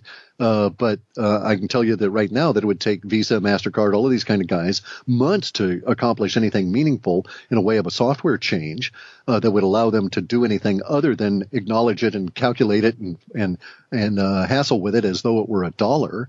And the transition would be years in the making because the system would break down. What about collateralizing with federal land? It doesn't matter. It doesn't matter. You can collateralize it all to hell and gone, but I'm not going to accept your piece of paper that you say is backed with some land that you stole from the Sioux in North Dakota. We are accepting it now. No, I'm accepting it now because I live in an environment that, but I'm actually not. If you'll notice, I accept Bitcoin, gold, silver, other stuff in lieu of the Federal Reserve note because I know it's a worthless piece of ultimately toilet paper. By the way, let me say this. Years ago, we had a very long conversation about Bitcoin, and I started accepting subscriptions, and I stopped later when the price was really going down. But as of right now, folks, a Bitcoin's $742. So as of today, I'm going to start taking subscriptions again on Bitcoin. Dude, you should have kept that going the whole time. Just because it goes down is no reason to, Americans are really funny. They won't buy silver when it's going down. We're no patient. You start silver going up and they want it. Yeah. But the time to buy it is when it's going down, so that you get that appreciation when it goes up. Don't chase the stuff. But in any event, the fiat currencies here, just to finish that real quick. The new year is bringing us a weird kind of a situation, okay? If my reading of this stuff is correct, starting in December 1, we're going to have a bond issue, global bonds market problems accelerate to the point that it's going to start impacting interest rates in a real way over these next couple of months. It'll be very much like what happened with Reagan's time. Because they'd taken us off the gold standard by the time Reagan got in 81, after 9 years of no backing for the money, we were facing massive inflation in the system. And the only way to keep the Federal Reserve sound at that point was for Volcker to institute ultimately rates that were in the double digits. We're talking interest rates at 16, 17, 20% mortgage rates. You imagine trying to sell a mortgage today at 20% interest rate, right?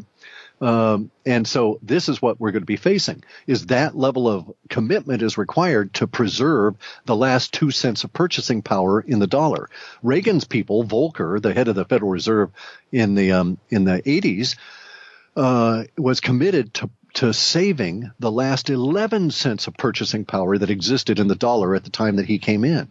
And he was able to keep it going for a long period of time, and here we are today. And it took him that long for the 30-year secular bond market to erode all of the purchasing power down to these last 2 cents.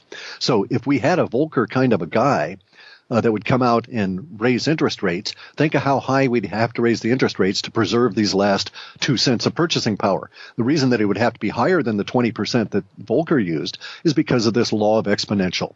The more you put in there, the more it takes to control that. So, you can raise a giant big cow and you give them hormones and you make that cow giant and huge, but at some point the cow becomes the size of a locomotive and you just don't have the gear to control it. And that's kind of what we're dealing with here. This exponential energy input requires exponential more energy to control it and guide it and so on. And you just don't have these systems set up for it. So when we get the bonds debacle this coming time, as Trump comes on in and as the Obama machine is disassembled and everybody gets involved with all of this, believe me, all of the social issues, every single one of the social issues will just fall off of anybody's agenda. It won't make a damn bit of difference because what they want to do, because there won't be the time or energy to waste monkeying with any of that because of the crises that's going to be hitting in the money. It'll be like 1981 with Reagan coming in magnified. And it was so bad in 81 that they tried to kill Reagan, 3 months into his term? Yeah, right. Just to get him out, just get George Bush in there so he could come in and take their gloves off and hammer us all. That was the plan from the beginning, I think. Yeah, exactly. That's why now the issue here is that we don't have George Bush as number 2. I don't care how bad of a doofus or a nut job Pence may be. He's not the head of the CIA. He's not the entrenched head of the New World Order. He's not the head of the 322 Society, Skull and Bones, and all this other crap that George Bush Sr. is.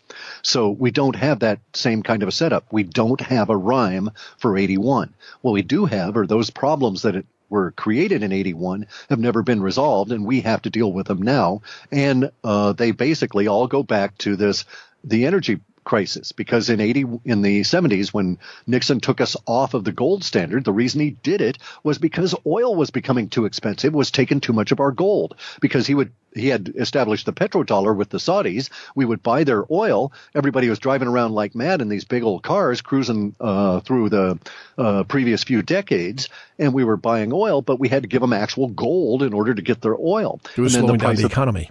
Correct. And the price of oil kept going up in real gold terms. Golden ounces were going out of the Federal Reserve or out of the U.S. Treasury at a rate too fast for Nixon to be able to bear. And, he didn't want to bankrupt the country just to keep us on this oil binge. And basically he turned off the spigots, and we lived through the gas lines and all of this stuff. And it was an energy crisis. It was not a gold crisis. So it wasn't a bond crisis that produced the 20% interest rates of the 80s. It was an energy crisis, and we're going to go through it again. And this time, it's going to last for 10 years, and we'll either die as a species or we'll overcome it. But we can't plaster it over with debt. That's the thing. As much as they'll try, the real world is just won't allow it anymore. We're finally at that point. The way I see it, President Trump, go there, by executive order, by decree, whatever you want to call it, drain that swamp at the Federal Reserve, take it over, leave it as is in the meantime. Any money that's going to be borrowed from the United States, no interest, respect the debt, because otherwise it's an act of war, because a lot of the $20 trillion go to China, to Japan, to many other countries. If we say we're not going to pay you, that's an act of war. I get that. From that moment forward, analyze what we can do, but get rid of that parasite, Federal Reserve. Oh, I agree with you. The Federal Reserve has to go, but it'll actually historically, it's never that way. It's never by the top, okay? Even if the guy is committed to doing that and getting rid of the evils that are plaguing us, and even if he has the personality to go and fire people, I don't know that will actually occur, simply because the forces that he's facing of course, are the kind that, oh, you're going to fire me, and then, oh, sorry about your, slip and fall and heart attack, your death. Exactly, your sudden heart attack on the way out. You're an old man, So yeah, that kind of thing. However, the fiat currencies are going to go and it's going to go the same way that it happened in Rome, where people just stopped taking the denarius. And, even then the government came out and said, you must take this. Well, that was the end. Less than 4 months later, they had the fundamentally, Rome was back to being a city-state and was no longer an empire. And it has to do with the populace. And we're going to get it now. We know that this is going to occur because of Bitcoin. The populace has decided they don't want top-down, centrally controlled, issued currency. Now, our problem is it won't really make a lot of difference what kind of currency we use. We could get rid of the Federal Reserve right now, take away all of the power of all of the banks that are involved in the Federal Reserve, and just keep the money as dollars and give it to a federal government to run, because it's not part of the federal government now. It's a private bank, or it's a private banking lobby that's owned by the banks, the member banks. And so it's a lobbying organization, and we could take it over and make it into a government agency, and it wouldn't make any difference at all because it doesn't solve our energy crisis. All it does is escalate that energy crisis even more acutely. The reason it does that is because if you cure our economy now of the ills that are besetting it by giving us sound money, you must be prepared to face what will occur, and that is that the entrepreneurial rush or bloom is going to make demands on resources we haven't got. Yeah. And so we need to, in my opinion, I think we need to look at it slightly differently and say that, they were misguided in World War II, following Prescott Bush and arming the Germans in order to have a war. World War II didn't exist because the Germans wanted to create concentration camps and kill Jews. And we tried to stop them. That was the narrative that was handed out. But it was because George Bush's dad, Prescott Bush, financed them and wanted the money off of a war, like all the Rothschilds. They say we finance both sides and we make money off both sides. Okay, well, see, we can't afford that anymore because we don't have that 20-to-1, 50-to-1 return on energy. But that's exactly what happened during World War I. What happened after 1913? The first thing that happened, World War I. The Federal Reserve happened and boom. Correct, exactly so. Actually, the first thing that happened was a crash, and they shut the markets for 5 or 8 months up through 1914, then opened them up, and then we went to war. And the Tax Revenue Act, same thing. Correct. All of this stuff all at once, because you got to have some way of feeding this giant bank monster that you're creating. And see, we can't afford it anymore. As a social order, our energy is becoming too pricey. And so if you were to lift off, for instance, and remove and give us sound money, and all of a sudden we had effective interest rates that were normalized, say at 5 or 6%, and had a healthy construction industry, we would take our 10 years that we've got left and reduce it to maybe 6 years, because we'd use up so much oil building houses that are mega mansions that are glorious and all of this kind of stuff, but that we should not be doing. And that's because the energy return on investment doesn't exist to support that. They needed indebted servants to repay the war debts. Correct. So, and the debt all it does is mask the real underlying problems. Okay, debt is an abstraction. Money is an abstraction. We chase it in our society because we've been trained to chase it. We've been programmed to chase it, to think of it as real, but it is an abstraction. You can't eat money. You can't do anything with it. You can't live in it. And at some point, those are the things that actual supply and demand exist from. Now, money and debt has been used to bring forward vast numbers of people into our world that would not have existed had we been on sound money. In 1947, even after all of the problems of the Federal Reserve and the 2 world wars, even at that point, if we'd just kept at that level and had not increased our debt levels, we would not have doubled our population. And so the central banks are responsible not only for 2 world wars, probably a 3rd world war in the sense that we're in it right now, and all the other minor wars, but they're also responsible for doubling the population in briefly 11 years. And so under those circumstances, this is also not sustainable. So in order for us to maintain humanity as it is now, we need to reorganize. And we won't have a sustainable, and I hate using that word because it's been so politicized, but we won't have a civilization that is able to sustain itself and to maintain quality of life for itself that exists under the current debt and debt model. And so all of these models are changing. They have to change now because reality is slapping us in the face. When you have the illusion of a healthy economy provided by the debt, then you're able to exist in a fantasy land. So it's kind of like Disneyland is a great place, but would you think it was such a great place if you actually had to go and cook your own food and wash your own toilet and that kind of thing, right? If you actually had to participate in it in a real world scenario, the illusion of Disneyland disappears instantly. Absolutely. Now let's talk about fake news. And by the way, folks, in case the listeners didn't know this is not new. For years, many of our listeners have been reporting that when they come to our website, they get all sorts of warnings from third-party software companies, ranging from malware, viruses, speculative information being offered, subversive, you name it, all nonsense. This is an attempt to prevent people from waking up, Cliff, unless the information originates from their own sources, which are the real fake news, don't you think? I do indeed. And it was very interesting that the Washington Post or New York Times came out with that list of 200 sites that are, they say are fake news. And in fact, you can just take that list, post it up in your restaurant and put a title over it. That's here's it. where to go to get real news. Exactly. Yep. Right. Exactly. It's kind of like, what is it? The enemy of my enemy is my friend. Right.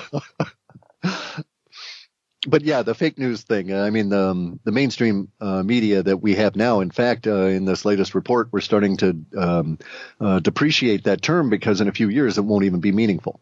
No one will. Demographically, there will be far fewer people getting their news from what we can call TV news or broadcast news, and so as a result of that, the impact, as we've seen, it's degrading down to now. I mean, look, Reuters just fired 5,000 people or something, and none of the news media's institutions now maintain reportorial staff. So, in other words, LA newspapers or, New York Times, any of these, they don't have reporters that go out and cover stories because they don't have the economic base to be able to afford people to pay them a salary to just go out and hang around and walk around and talk to people and make notes and do all the things that journalists do and then come up with a story that may or may not make it to print because that's no longer what these outfits do. These are entirely propaganda machines. That's right. And so the editor gets instructions from his boss on what is to be produced for the news that day, and he assigns these people in desk to write that news, and get it into the computer so that they can publish it on their sites and put it on the broadcast. They all repeat the same thing. You have to be attractive and know how to read, and you got a job. But where is that information coming from? Because they all read the same script. Correct. Exactly so. So here's the problem. People, we're savvy to this. We get this. This is like this is basically the same thing. So here we have a situation, by the way, of a rhyming at a temporal level in history. And that is to say that what we're experiencing now, you and I, in dealing with the media here in the great Western dollar empire, is exactly what the Soviet citizens had to deal with in their media. They knew their media lied to them constantly, continuously, never told them any of the truth. And everybody on the rest of the planet was at great pains, especially the Western media-based ones, to point out to them how much their media was lying to them. And everybody knew their media lied to them. So one day they get this great idea. I don't know if it was Gorbachev or whoever, Brezhnev, maybe somebody ahead of him. And they decide they're going to unify all of the Soviet Union. Bear in mind, the Soviet Union crossed a landmass and required 12 time zones. Okay, not like 3 in the United States, but 12, because the landmass was so big. So they decided to set up a national news organization that would broadcast the news. And I think they split their country in half, actually. And they had 2 news broadcasts. And the news broadcast would be for one half the country at 10 o'clock at night, and then for the other half of the country at its version of 10 o'clock at night, more or less across those time zones. And the thing was, it actually fomented, it actually, in my way of thinking, caused the social revolution that led to the white revolution that caused the Soviet Union to break up. It did so because there was this weird effect that occurred once they had national news. Prior to this time, every local area had their local news at whatever time they wanted to put on. Yes, they were all lying news agencies, but they were at different times throughout the day based on where you happen to live across the great Soviet Union. And they had local lies as opposed to a centralized lie. Correct, but that wasn't the issue. What it was the centralization of the timing, okay? Because here's the thing. All of a sudden, people in Moscow every night at 9 o'clock would get up and go walk their dog because that was the national news hour, the national hour of lies. So why sit there when you could go on out and walk your dog and he could shit on the local area and relieve himself, right? And much more productive than listening to their lies. And that's what they went through. Well, when you're out there with your dog at 9 o'clock at night, and you look around and there's thousands of other people out there with their dogs at 9 o'clock at night, and you say to yourself, I'm out here because those are lying bastards and I know it. I wonder if all these other guys know it. Next thing you know, all the dog walkers are talking to themselves, and you've got a revolution going on.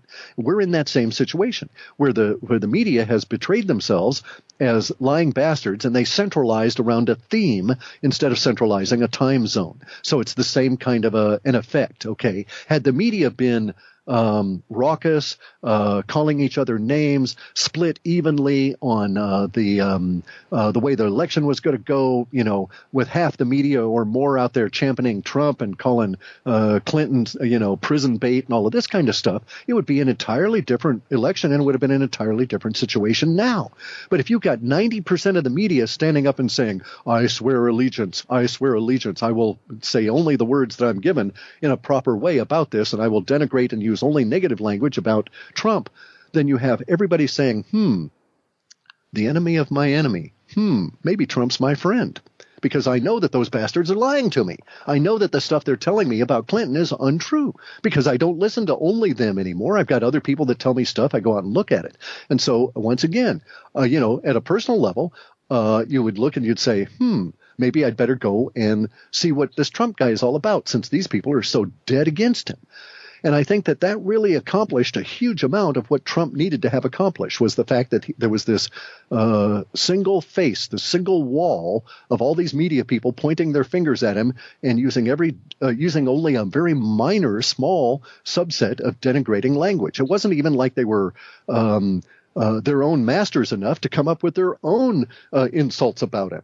Right? They all stuck to the same words repetitiously. The agenda: misogynist, racist, xenophobe, homophobe. And it was the same thing that we got from the Bush Clinton gang when the Bush was in charge, with the Republican talking points, the agenda: weapons of mass destruction, 45 minutes away from destroying 9/11. London. Oh, 9/11. no, Yeah, exactly. 9/11 and 9/11, and so it's the whole agenda. It's the new world order. It's the new speak, and that's all breaking down now. And the reason it's breaking down fundamentally comes down to the energy price crisis, which is what's propelling the sound money crisis, which is propelling all of the theft from us all of these last 30 years, so that even people that are born into the system now think it sucks. They don't have any love or support for the system. They have to be trained and they have to be educated to be IYI, intellectual yet idiots, in order to even support this system, because it doesn't offer them any future or growth or anything. It offers them subsistence. And idiocracy is the best that they can hope out of what this system is offering them. And you go to a situation where you see the media saying, everybody pointing their finger at the crazy redheaded fellow and saying, oh, look at our great leader here. We know she's crooked and stuff, but we don't care about that because she'll keep things going the way they are now. Idiocracy? Are you referring to the movie that I now realize is a documentary actually? That's not documentary. It's predictive programming. Yeah. It's telling you the way it's going to be. And see, what happens is then you get all the people saying, well, wait a second, this can't be. And getting back to our original discussion of the producers, you got a farmer out there saying that, I can't keep growing this crappy stuff, even though Monsanto pays me all of this stuff, because what they're paying me is no longer producing enough benefit for me to get up in the morning and go and heave my body again through another grueling day growing GMO soybeans for these bastards. So screw it. And that's what's coming down to everywhere. The society is degraded because there's no ethos, no common shared vision. You don't get a common shared vision in your society if you have bad money. You can't, because you have one group of people exploiting another group of people, and the exploited people recognize this. We're not stupid. We understand we're being exploited and stolen from. So why the hell should we support the society, the civilization whose whole goal is more of the same? By the and way, we're at a point now where we're all starving and barely making it on the bribery anyway. let me make a confession here, folks. And by the way, on Facebook, I've been unfriended. I've had subscribers unsubscribe because I've made comments, positive comments about Trump, and I just cannot stand seeing Hillary Clinton, another Clinton, or another Bush coming to power. Believe me, there are certain things about Trump that I don't like. But what you just said a few minutes ago, the fact that the media was relentless in attacking him all the time, I thought, maybe there's something to look at here. And this is why I wanted him there. I hope he's not a Trojan horse and he's putting a lot of the neocons, all the rhinos back again. I hope so. And I hope he changes the Federal Reserve. I hope he meets his promises. But I got to say, that day in the afternoon, and I don't mean to use this joke, I almost wore diapers that day because I shorted the market with all I got that day in the afternoon. Everybody thought that Hillary was winning. So I had to sit in my office, lock the door, and at 9 p.m. West Coast time, the market just dropped completely, and I was able to make it. Why did I do that? Because I realized the reality was not what the media was feeding us. All the stadiums. If you saw Hillary, Exactly. I said reality. People must awake. And my faith in the United States population was reestablished that day when I saw that people finally woke up, in my opinion. Well, see, here's the thing. I have no faith in the United States population because the United States population is a creature of the government. They've been crafting that for years and years and years and years, decades. All throughout my entire life, I've been in a system that they've been attempting to craft and force me into a mindset, along with everybody else, that would qualify as being a citizen or a normal member of the United States population. However, I have great faith in humans. Okay, because at some point, yeah, that's what I meant. Well, at some point, I'm not being critical. I'm just saying that when we frame these things, if we look at it, it's the humanness, not a United States citizen, that makes you vote in your own interest, right? It's saying that, no, no matter what they're telling me, it ain't true. I can't do that, right? I know that this is wrong. They can delude you for a long time, and there's some people they can delude forever, right up until death. But the vast majority of people don't fall into that category. And at some point, when you see the gators out there snapping at your legs, you're not going to believe that you're going to, a friendly barbecue at the local eatery. You're going to be fed to these gators and you're going to start objecting. And so the mindsets can be used to control people all the way, as we saw, right up to the gas chambers. But at some point, you've got to have the guards and the snapping dogs there because people do wake up. What the powers that be were attempting to do was to get us closer to the gas chambers before we started to wake up. What's happened is we're waking up here as a population because of the degradation of the money that people just don't understand how key that is. But we're waking up before we even setting up the train stations and the concentration camps. Yeah, I know about the FEMA camps and all of that, but nobody's going to keep people in a FEMA camp against their will. No guards are going to do that when their supply of psychotropic drugs runs out because the pharmacies won't take their money, and where the government can't get them their drugs, they're going to walk off the job, this kind of thing. You don't see a whole lot of institutional loyalty in the end of the empire stage, right? You see a lot of Hadrian at the bridge kind of stuff, one guy trying to save his family, but you don't see a lot of people, all right, let's go on out and, kill one for the Gipper and keep this civilization and this system going so that we can all go to Super Bowl and vote when you've got people that are starving and the system's breaking down, et cetera. It just doesn't happen. Speaking of the markets, the expectation was that if Trump won, the stock market would go down, the S&P would go down 5%, and that's what I shorted. And it did, but it recovered nicely the next morning. Where do you see the financial markets in the first few months of a Trump administration? You got to be real careful about how we're talking about this, okay? Because here's the thing. Financial markets are 100% controlled. So they'll be wherever the powers that be want them to be. They're at the day you were shorting the market, that day we crossed over 90% of all the trades on the market at that point. Hedge fund managers were betting on Hillary. That's what happened. Yeah, but but my point was 90% of all the trades were high frequency trading, were computers with algorithms. Yep. So there's no reason at all for the stock market to ever the Dow indices and NASDAQ, any of this. There's absolutely no reason for that to ever go down anymore. It's illusionary now. It used to be that the stock market, you would buy stock. That money would ultimately end up in the coffers of the company you were buying the stock from, and they use that money to build factories, employ people, build stuff, and then pay you back for buying the stock with dividend. We don't have that system anymore. We have a betting system, a casino. So these are rigged systems. That's algorithmic, just like the slot machine you go to play on at the local Indian casino is no longer real wheels and stuff. It's just an electronic device. So there's no reason that the stock market will ever go down, and I think the Dow will actually touch 125,000 U.S. dollars sometime in the next 2 years, and it may be as early as August or September of next year.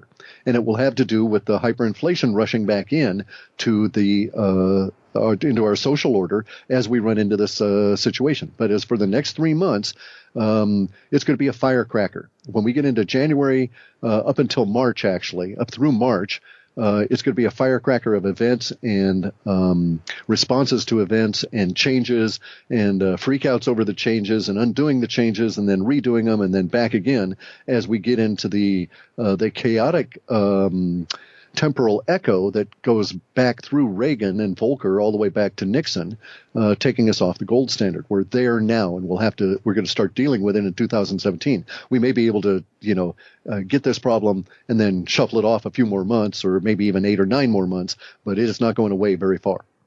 Didn't you find peculiar that the only financial market around the world that went up that morning was Russia's? Yeah. The morning of the election? Yeah, I didn't find it peculiar at all. You and I didn't. It made a lot of sense. And I didn't. So why do you see Trump and Putin from this moment forward? And this is one of the reasons why I don't want neocons coming here, because they're advising him against building a relationship with Putin. I don't think they have any. I actually think it does not matter. Okay, here's where we're at now. Our economics based on energy are so acutely suffering that the neocons cannot take us through the next 10 years.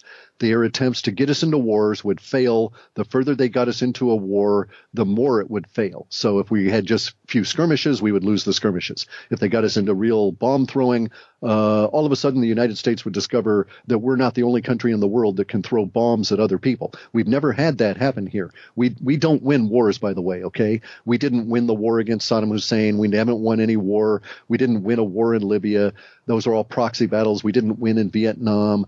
The last war we won was probably World War, well, I don't know, it was maybe even before the Civil War. All we know how to do is bomb. Once people can then turn, if Vietnam had the ability to send bombers over here and bomb California, we would have stopped bombing Hanoi really damn quick. Okay, so the minute that we get into a situation where the homelands, the land underneath your feet is being destroyed by stuff falling out of the sky, just like we do to other people, that's the end of our neocons taking over our social order and having them do anything. In fact, according to some people, it has already happened. That the reason that Hillary lost had nothing to do with Trump. It had to do with the world of the intelligence community deciding that the military and the intelligence community were not willing to lose wars in order to maintain the dollar hegemony against the planet. In order to maintain the dollar empire, we would have had to have lost wars that would have lost the United States. Who do you think was behind these leaks? White hats within? Well, no, that goes to intent. That goes to, is somebody a good guy or a bad guy? That's proved after a lifetime. I don't think it's proved by a single act. I think it was the intelligence community decided they did not want to go to war and lose a war with Russia. And so they decided that these crazy-ass neocons and their puppet masters, the Clintons and the Bushes, were not to be allowed to come into power. And that's all it took. And so they decided, okay, hey, who has all of the emails? NSA has them. CIA has them. Who they have every single one of Hillary's phone calls. They have every single one of your emails, anything. So at that point, when leaks start happening and you get 650,000 emails on a single PC that show up, it's like a big Now, I hate to even mention this, but Pizzagate, is this going somewhere? Or will it fizzle out? Yeah. And have you seen information that the Podesta brothers were in Portugal the day of Madeleine McCann's disappearance? Sure. Puerto Rico? No, Portugal. Oh, is it Portugal? Yeah. Oh, okay, because I've also run across other rumors that they're being investigated in Puerto Rico for similar situation. They might as well be, but I'm talking about that specific one. Yeah, yeah, I've seen that, and of course they fit the, these people. If you put them in a lineup, they'll be picked out just by the artist rendering, and they'll look the same on the artist rendering. That's what I'm saying. These are undoubtedly persons of interest. Do you think this is why Breitbart? How soon will it be? Well, that they'll be like Kissinger, unable to leave this country simply because they'll be charged with crimes outside the U.S. Well, and so at some point here in the next couple of years, that'll change as well. Well, remember when I was living in Singapore, in Malaysia, and Mahathir there wanted to get rid of Soros. They wanted his head on a platter because he was speculating. Same thing with Putin. Doesn't he want Soros too? Oh, yeah.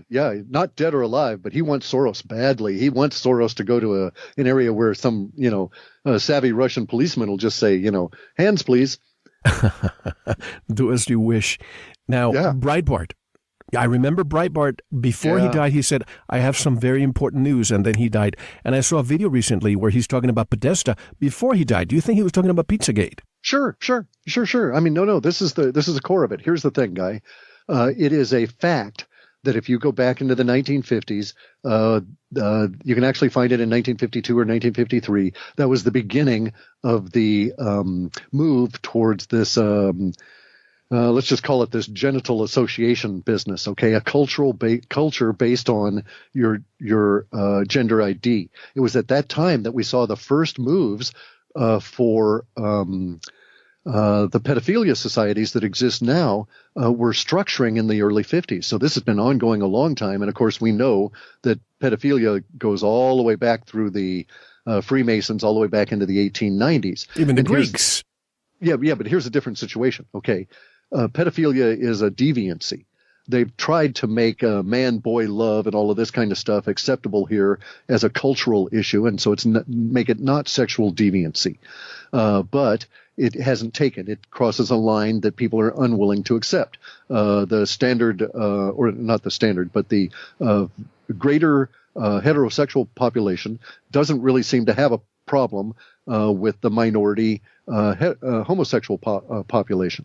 They do seem to have a problem with pedophilia, and for all the right reasons. Now, the situation with pedophilia, though, is that it is an interesting aberration within our social order because of a bunch of different things. One of them is that pedophiles infiltrated Freemasonry, a secret society, and they found other pedophiles and got them in there, and so Freemasonry became infested with this parasite of pedophilia, because a secret society is the perfect place to organize something where you don't want the contents of it to be known. Is this why they want to reduce the age of consent to 12?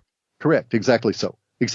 They want to. This is all part of that whole, and it's a cultural war. Okay, the idea is that they would degrade the cultural norm, the social prejudices, the sexual prejudices of the vast middle class by doing away with the middle class as much as they could, because people that have less money and have less power and are unwilling to devote much of their time to worrying about other people being abused in a sexual fashion because their own lives are too harsh, as we note from London in the late 1800s. And so they were attempting to do that at the same time that they were attempting to engineer the supporting structure that would allow this cultural change. Heck, they'll sell their kids for survival sometimes. Correct. And see, here's the thing. The peak of that whole thing was pushing us past the Obama administration. This is the first administration in the U.S. where we have had consistent, persistent rumors, not only about the sexuality of the president, but also about the gender identity of the first lady. Now, we know from the time of living through George Bush Jr. that George Bush Jr.'s history was that he was homosexual. He was all through college. He was taken by his father, George Bush Sr., given over to a quote, pastor for 2 or 3 years, and his mind was altered, and he then came out and became heterosexual in all of his public displays. At that time, he was married off to a woman who indeed was a woman. These days, though, there's evidence that the person that's the first lady was not born a woman. is not a gender, a woman. And it's all over the internet. This is the first time it's ever happened. So we have all of these linguistic clues that we were at this peak, that we were at this apex. We have a homosexual president with a transgender first lady and adopted children that are secret, that are at the apex of this cultural war, pushing for much more expanded lesbian, gay, transgender, all of this sexual freedom within the society at a pace that is faster than the society was willing to go. And they were pushing it, pushing it, pushing it. And then they were about ready to hand over the reins to the next set of people that would push it off. And who is at the head of the next set of people? Not only is Hillary Clinton connected with many different, all through her whole life, many different connections to pedophilia, both as an attorney and afterwards. But also now we have Podesta and his brother, suspects in pedophilia, kidnapping, rape, and murder in Europe. And these are the people that are running her campaign. And they run it by techniques and tools that were just the same kind of techniques and tools that the hidden secret societies of pedophiles within the secret society of the Freemasons used against those people that were trying to out them. So it's the same playbook over and over and over again. The Fabian Society, the Tavistock, all of these people, and if you look at where all this stuff comes from, you go back to British society, they say British society, and I'll use very harsh terms here, that, are not in it. So it's like trigger warnings to anybody that cares about that. And also let me stop and say that the idea of using the word trigger in that social justice context, I find abhorrent. I'm personally triggered by the word trigger because it's associated with guns and violence and death. But let me also Jimmy Savile. Exactly. And that's what I was going to say. Let me also go on to point out British society runs on pedophilia. Okay, in the British mainstream schools, it is abusive. It's abusive pedophilia, intergenerational in the whole thing. It's the whole structure, the whole power structure is based on it, and we inherit our elites from that. And look at how our elites are always touting how close they are to the British royals. And it's like, man, if I don't ever want to know how closely I'm related to those abhorrent blood-drinking murderers that are called the King and Queen of England. These people are total weird degenerates and should be imprisoned so that we can actually decide if we should put them to death just to purge the species of them. They are that foul and that disgusting. The stuff they do makes pedophilia look mild. And so we're at that stage now where, once again, the 2 cents in that dollar can't bribe enough people to cover this crap up. By the way, coming out. By the way, folks, if you don't believe what Clif and I are talking about, listen to my interview with Nick Bryant from many years ago about the Franklin scandal. But if you want, just Google the name Johnny Gosch, a newspaper boy from Iowa. In 1992, he was snatched and he became a sex slave.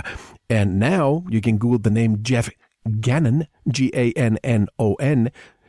He's actually changed his name, and it's alleged that he was Bush's partner, President Bush's partner. Just for years. Yeah, right. Yeah. And see, there was the incident of Bush driving a Bush Jr. driving his speedboat on his lake in Texas, where after homosexual revelry, where they were all really, really, really drunk, and he killed that football player.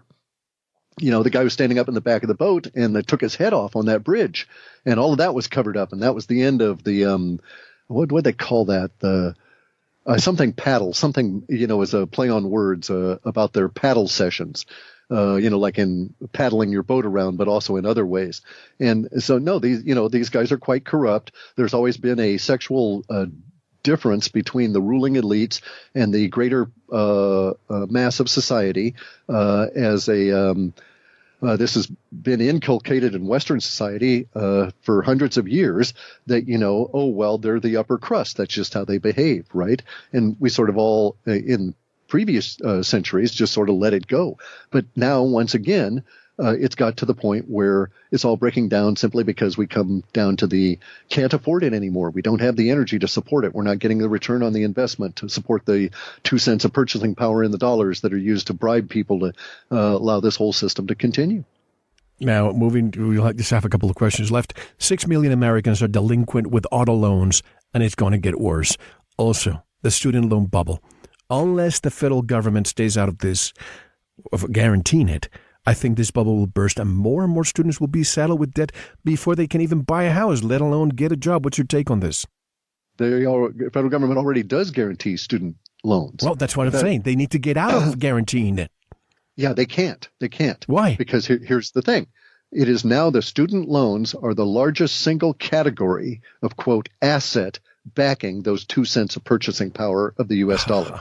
If you get rid of the student loans and the backing of them by the taxpayer in order to pay the Federal Reserve its blood money that it gets for interest for creating money out of nothing. Then I don't see any hope for the millennials or any future students. Right. See, I know, but see, they're trapped. We are trapped as a social order because if we were, for instance, to forgive all the student debt, then we would lose 1.5 cents of purchasing power in our dollar. So your dollar, let me put it to you this way. If we were to forgive all student debt, a $5 latte would cost you $11.50 the very next day. I agree with you there, Cliff, but the thing is, if you remove the federal government from the equation, then these institutions who are taking advantage of the students by raising their tuition, because they know they'll have the government guarantee, they will have to drop their tuition. We can't, right. But see, we're at that point, it does not matter anymore. We can let the federal government guarantee the student loans for everybody, and we can give every person that is born today, excuse me, a guarantee of federal government paid college student career for 12 years. They can go to a college for 12 years, and the government will pay for it. And they can guarantee that, but it won't make any difference. It does not make any difference whatsoever because we can't afford it and will never occur. We'll never put another dime towards that kind of a world that is going to be meaningful because the dimes that we're putting there are illusionary now anyway. So we're at the point now where the student loan debts guaranteeing the federal dollar as their largest single asset are joined with all the other debts as the other assets. So we have a dollar backed by debt, a debt-based system. We're at the end of the ability of the debt-based system to exist. It could only exist as long as the bonds kept going down in return, in interest rates. We had a 30 years from Reagan's time until today, or until July actually of this year, 2016, the bond market turned. And it was forecast in our data sometime ahead of that. I was looking for it. It turned in July. And since then, we're on a path now that cannot be undone. So the government can guarantee anything it wants, but it won't have the ability to do anything about it. And it's all so much weasel words. And so you can get as emotionally involved with any of this stuff as you want, but it won't make any difference. It won't make any difference who Trump appoints as a Supreme Court judge. Why is that? Because in 5 years, we won't be able to afford a Supreme Court because we won't be able to care about them because we'll be in a huge energy crisis unless we really get moving at a society species level. It's like on a war footing. And so 5 years from now, if we're worrying about Supreme Court justices, then we can say, all right, the species is doomed. Last question before you give me your conclusion. Do you think that what allegedly crashed in Roswell in 1947 is responsible for us moving from analog to the digital age? How so? We had a marvelous technology. Humans invented this really cool stuff, okay? They're called vacuum tubes. Yeah. All right? They're bulky. They're tedious to build. It takes real skill to build them. They're very durable, and they can last hundreds of years. They can have a wide range. They're very anti-fragile. They're very recoverable. They stand a wide range of circumstances. You can make them just be incredibly versatile. You can put radioactive stuff in them and get them to generate energy for you greater than the amount of energy you put into them. You can do all kinds of cool stuff with vacuum tubes. And we were heading along there. We'd made vacuum tubes since the 1800s. And boom, we had these really cool vacuum tubes when World War II came along, and we made radar with them. And we could use this radar and beam it out all to hell and gone because of these vacuum tubes. And the vacuum tubes were so powerful that we invented a super duper radar that we were testing out in the desert in 1947, and we shot down 2 UFOs. Now, whether it was an accident or whether we were actually planning on shooting them down, I don't know. There's a lot of suggestions that indeed that area of the desert had been visited by the UFOs because of the bombing squadron there that was nuclear the bombing testing. Squadron, correct, that did nuclear testing, that did the delivery for nuclear weapons. And so it was a naturally attractive spot. And so it was like bait. And we just decided, well, hey, what the hell? Let's fire this thing up. But, put a lot of juice into it and see what happens. And so we shot him down. When we shot him down, we changed. From 1947 onward, people just started dropping vacuum tubes faster than you could say pet rock. They just were of no use to anybody at that point, and all of the research and development efforts were going into this new stuff, the digital stuff that occurred between 47 and actually like 56. After 56, we were no longer trying to reverse engineer it. We were trying to, at a federal government level, they were trying to pay companies to build out and develop new stuff based on this new digital technology. And pretend that they created it. Correct. And that's what happened was that we did that. It was introduced into our social order. And then in order to make it even more believable, once we started getting really good at it in the late 50s, they said, well, hey, and somebody gave Kennedy the idea we should go to the moon. Why is that? Well, because that's a perfect way to surreptitiously introduce all this space alien stuff and claim you invented it. That's if you believe that we went to the moon, but I'm not going to argue with you on that. It doesn't matter about that. Just the mere fact that we claimed we were going to go to the moon allowed us to build up the huge secret organizations that support NASA and all this kind of stuff, all the subcontractors, and put us into the world we're in now with the digital technology that we're using to communicate that you're using to record. Final comments, conclusions for 2017. I'm actually very optimistic, okay? The data sets are showing that we've got some hard years ahead of us, some real challenges, but I'm quite certain that universe operates with our greater challenges the way it does with our smaller challenges, and that the seed of the solution is buried in every problem. It's just a matter of grubbing around until you find it. So I know we can solve our energy problems, and in fact, we may have already solved them, and it just may yet have to be introduced into our social order from the breakaway civilization. So maybe it's going to be as easy as a political solution, right? Maybe we don't need to actually engineer an energy solution. Maybe it exists already. If that's the case, then what has to occur is a political solution that allows the breakaway civilization to introduce that to our civilization in a reasonably non-disruptive way that allows us to get over this energy hump. And then it's going to be a very interesting time. We're hitting an innovation wave that is just going to be phenomenal according to our data sets, because we're going to have 5 billion people on the internet that don't exist there now over these next 5 years. And these people will have no Western preconceived limitations about what they can do. And I have to say, our very first Veritas interview was done weeks before President Obama took office. And this interview is airing weeks before our new president takes office. And I'm so glad that Hillary Clinton didn't win, because my biggest concern, for many reasons, but one of the reasons was I thought Veritas was no longer going to be able to air anymore. Because if you really know what was coming, they were going to really, really censor all of us. They call fake news. But as always, Clif High, thank you so much for making it a customary to come here every season premiere. Let's hope that we can do it a 10th time. Sounds good to me. Let's make it a 10-year tradition, yeah. All the best to you, Kathy, and the rest of the world. Happy holidays. Happy New Year. And we'll see you on the other side. You betcha. See you in 2017. You too. Bye. Bye. And that was Clif High once again on the season premiere, season 9. Again, thanks to all of you for keeping this program going.